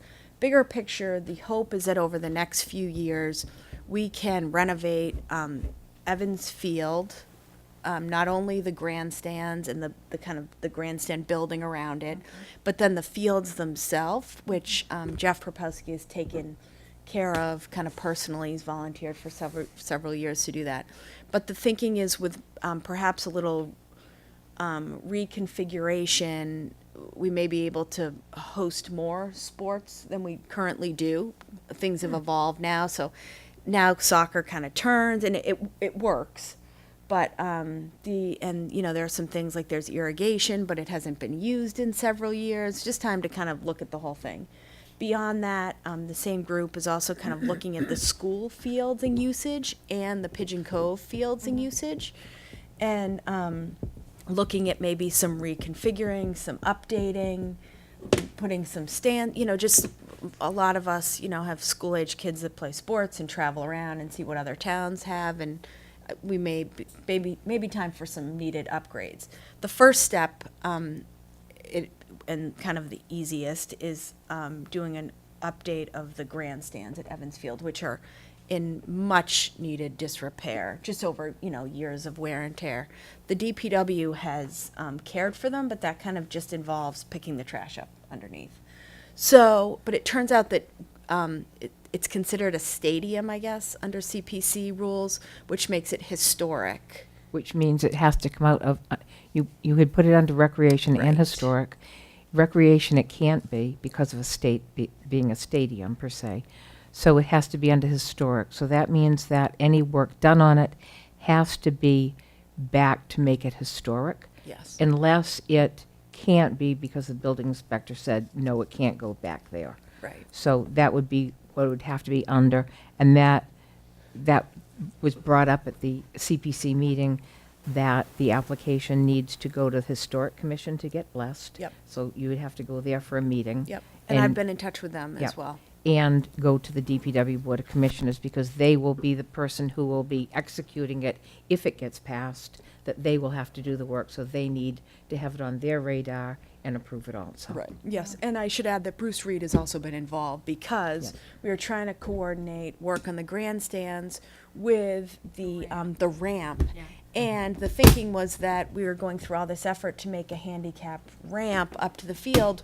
What is someone who's handicapped going to do as soon as they get up there? So the feeling is that we're going to kind of coordinate it all, and so that once they get up there, there's somewhere to go, and it works, and it's historic. So the reason I would like the board to support it is because I'm on the board, and I'm kind of like spearheading the project with Jeff Propowski. So I would love like this board's blessing on it, and then we're in the middle of getting quotes now. It's a little different because Jeff had originally gotten quotes to do like very nice but aluminum stadium seating, and it looks like now we'll probably have to go back to some type of wood, which will be beautiful. It's just higher cost, but the feeling is that we keep everything looking there historic and beautiful, just that you don't get splinters when you're watching the townies on a Sunday night, and that it's clean and easy to maintain and continues to be like a really cool stadium for decades to come. Yep. So I will share, as we kind of complete the application, share it with the board, obviously. But that's it. Sounds good. Sound Thank good? you for doing I have something to add, but I'm going to wait till the unanticipated announcements. Not a big deal, just something to throw in there. I think might help. Okay, great. So any other questions on that? No? Okay. So this is just support. I had actually never personally done a CPC application, and I didn't realize that you needed like a specific committee behind it. So We added that a couple of years ago. oh, learn something every year. So all in favor of the board supporting the application? Aye. Aye. Aye. Okay, opposed, nay. Motion carries. Thank you. Okay, and then it looks like we have to add just the way the meetings fall this month. We had a lot for tonight. I think everyone agreed to meet next Tuesday night, Mitch, for a few issues. Yes, Madam Chair. So Great. there are two items that we're planning right now to address next Tuesday. The two of them being interviewing and appointing Mr. Southard to the Finance Committee. We'll be asking the board that evening to make an exception to its policy of nominating and then appointing, and simply doing the appointment that evening. The Finance Committee does need him to get on board now, so we'll be asking for that. And the other significant item is the appointment of the interim assessor, which will cover Mr. Fu's seat until the election in June. Okay. There are two individuals who have applied for that, so it'll be a joint meeting with this board and the assessors, so there'll actually be up to seven people voting. It'll be the full board, and it'll be the two assessors voting together. So they vote as well. They vote as well. Oh. Yes. So it's one Okay. group for I that. didn't So realize that. Interesting. we'll have materials ready for that. There are two people who've put their name in, and we're sorting through that now. Great. Okay. A motion? Yes. I move that the Board of Selectmen schedule an additional meeting on March 5th, 2019. Motion. And 6 o'clock regular time, did we say, or is it earlier? 6 is fine. Yeah, 6 is the plan. Okay. Okay, great. We'll put that in the calendar. Yes. Great. They already be All there, those in actually. favor, say aye. Aye. Aye. Opposed, nay. Motion carries. Great. Unanticipated business. Did you have something? Yeah, I have a couple things, and I should have done these on liaison stuff. So I've been dealing with some problems personally, and with neighbors there about the MBTA and the trains and the noise and the diesel and just the general yuck of everything. I've gotten quite a few calls from neighbors around there. So I reached out about 3 a.m. to our liaison assignment, because if I have to be awake, then he's gonna too, because he's not listening. So Mitch had a very opportune meeting today. I believe it was today, wasn't it? It was a phone call today, yep. Phone call, good. Wait, so who'd you reach out to? Rick Cologne, our MBTA liaison. Because it's unnecessary, unbearable, and last year, I tripped over my son in the hallway because he couldn't take the noise coming from the trains. Now, I get it, I live in a neighborhood where the trains, I'm not saying I want them to go away, but the MBTA has to be flexible. So we've asked that the MBTA come in here and sit and address this with us, so we can try to figure out a way to improve the quality of life for, I'm one of them and the other neighbors as well. So this is not just for me, this is a reach out from other people. So I really want to see that happen. And when I said I'd tie it into what you said about Evans Field earlier, is the MBTA has a big impact on that area, of course. And I think the MBTA, and this could be brought up, could perhaps contribute to the fund to help this. I mean, they offered to paint the crane. I'll let that one go for right now, but that's what they said. We'll leave that alone. But I think there are other more substantive ways that they could contribute to the quality of life in a community that they have such a large impact on. Yeah. Maybe we should meet them there at the train station. You're right. And you know what? I think we should do. Seriously. I think we should do it at 3 a.m. 5 a.m. 5 a.m. It's very burdensome. It really Yeah. is. I get it. So Well, I live almost as far physically in town from I live almost, like as far physically as you can live almost, and I hear it at 5 Yeah. a.m. So I can I only, hear it too, yeah, from the so I wind can blowing only the right imagine, way. yeah. yeah, and I mean, I came home the other night and it was like I had to literally had to run in the house because the diesel smoke was so bad. I get it. It's a matter of wind and Yeah. all that, but that's fine. So we'll address that. So you're working with Mitch on. I'm working with Mitch on that. So the other thing is, for Mitch, that I talked to Mitch about this, and I'd like to see this. Now that we have everything on a Google Doc, on a Google Calendar, I'm trying to find a way to get the town meeting, not town meetings, the board meetings added to that as well.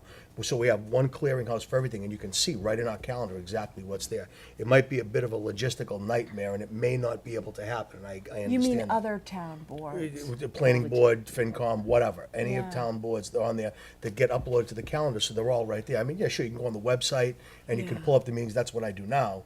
But it'd be easier if it would be nice if we could have them all right inside that one calendar, so you know what nights, at the agendas that are on there, that I Yeah. love having that in there. This new system is really great. I really Yeah. gotta say, I really like it. It's there, the agendas are on our meeting on that night, it's on that calendar, I love it. Yeah. So I'd like to enhance it. Yeah, so I think we should, I think some of this we should tackle, further discussion. I've also recently figured out, like, it's unacceptable, some of the boards and committees that don't post minutes for months and months. No, And right. it's just not okay. So I think it's kind of a bigger, I agree. of honestly, maybe it's like a stipended position or honestly of someone or an internship or something of someone who master calendar and minute, but it's really like, it's almost embarrassing, some of these committees that you try to find. Some of the minutes issue isn't, it's just, people holding them up. Yeah, yeah. Well, and I Yes, agree, because, I'm sorry, Mitch. I was saying, as far as the needing an additional person, I'm not sure that we need that at this point. I think that the process to do it is so simple. It's actually the same as attaching a document to an email. No, So I was the thinking more of committees- someone to keep them, like, Yeah, I master think, calendar. Maybe you have some ideas? yeah, there's Okay, some, we're trying to sort out what that could look like internally.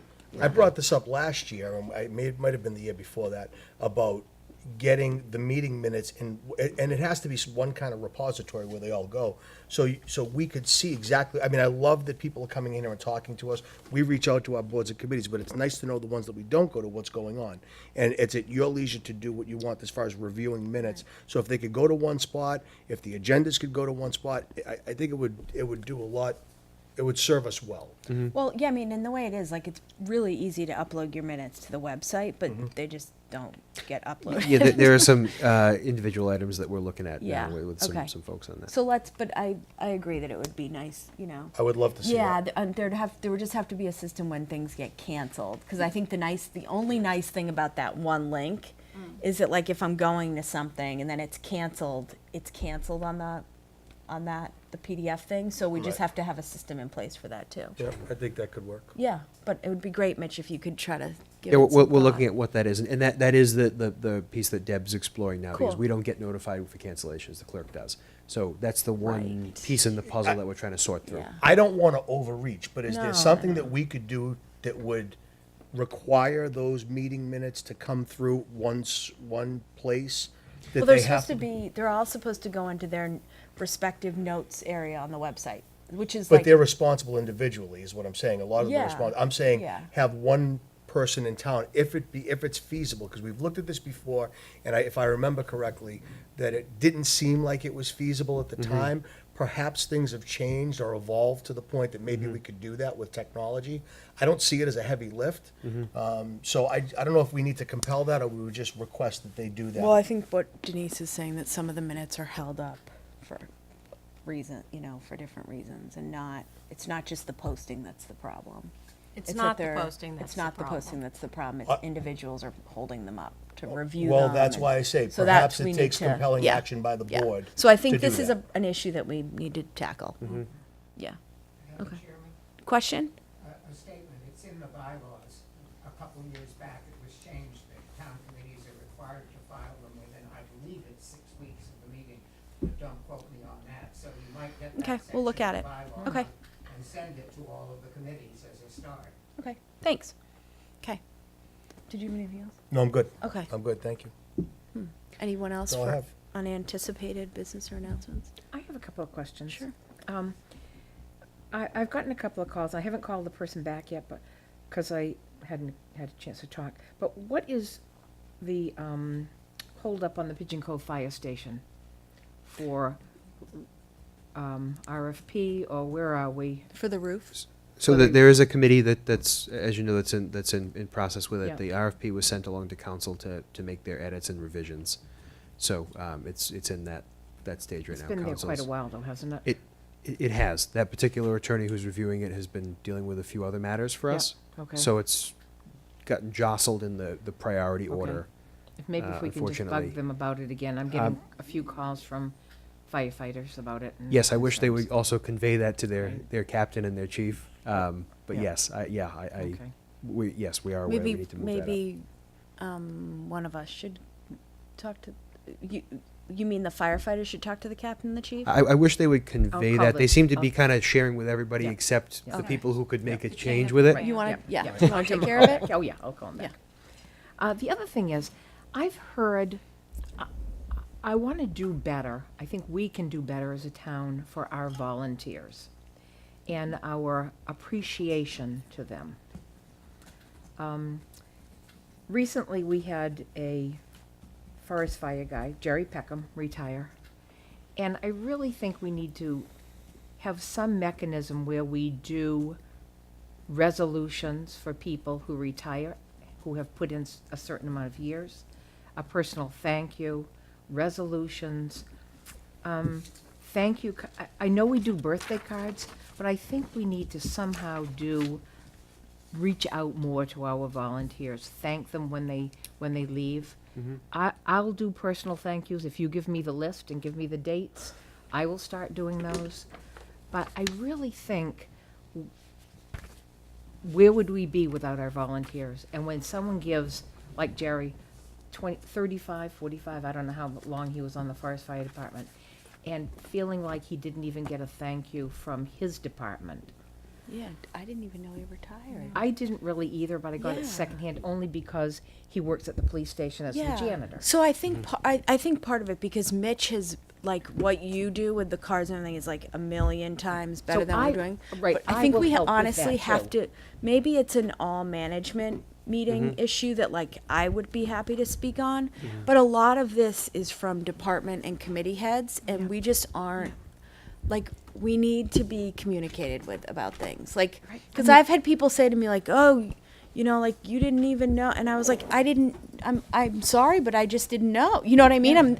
And we can only know what we're told, right? I think we need to maybe work on some policies of, like human resource policies for our volunteers, for, not only for the people who work for us, but volunteer for us. Yeah. Who have given countless hours and years, to put that out there and a special appreciation.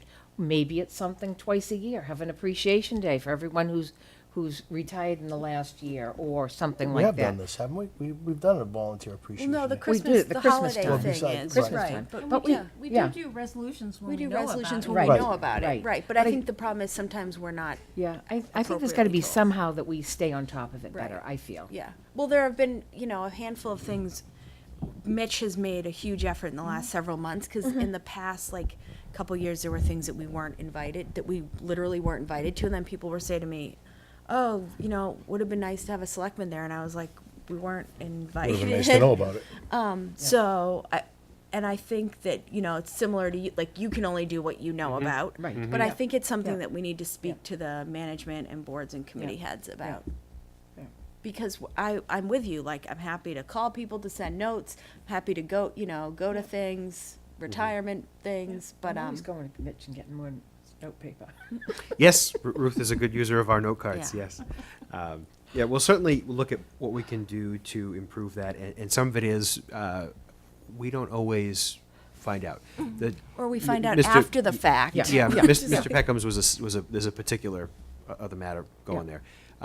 But generally speaking, sometimes we find out when it is too late. Right. That, oh, that party was great on Friday night for so-and-so. Yeah.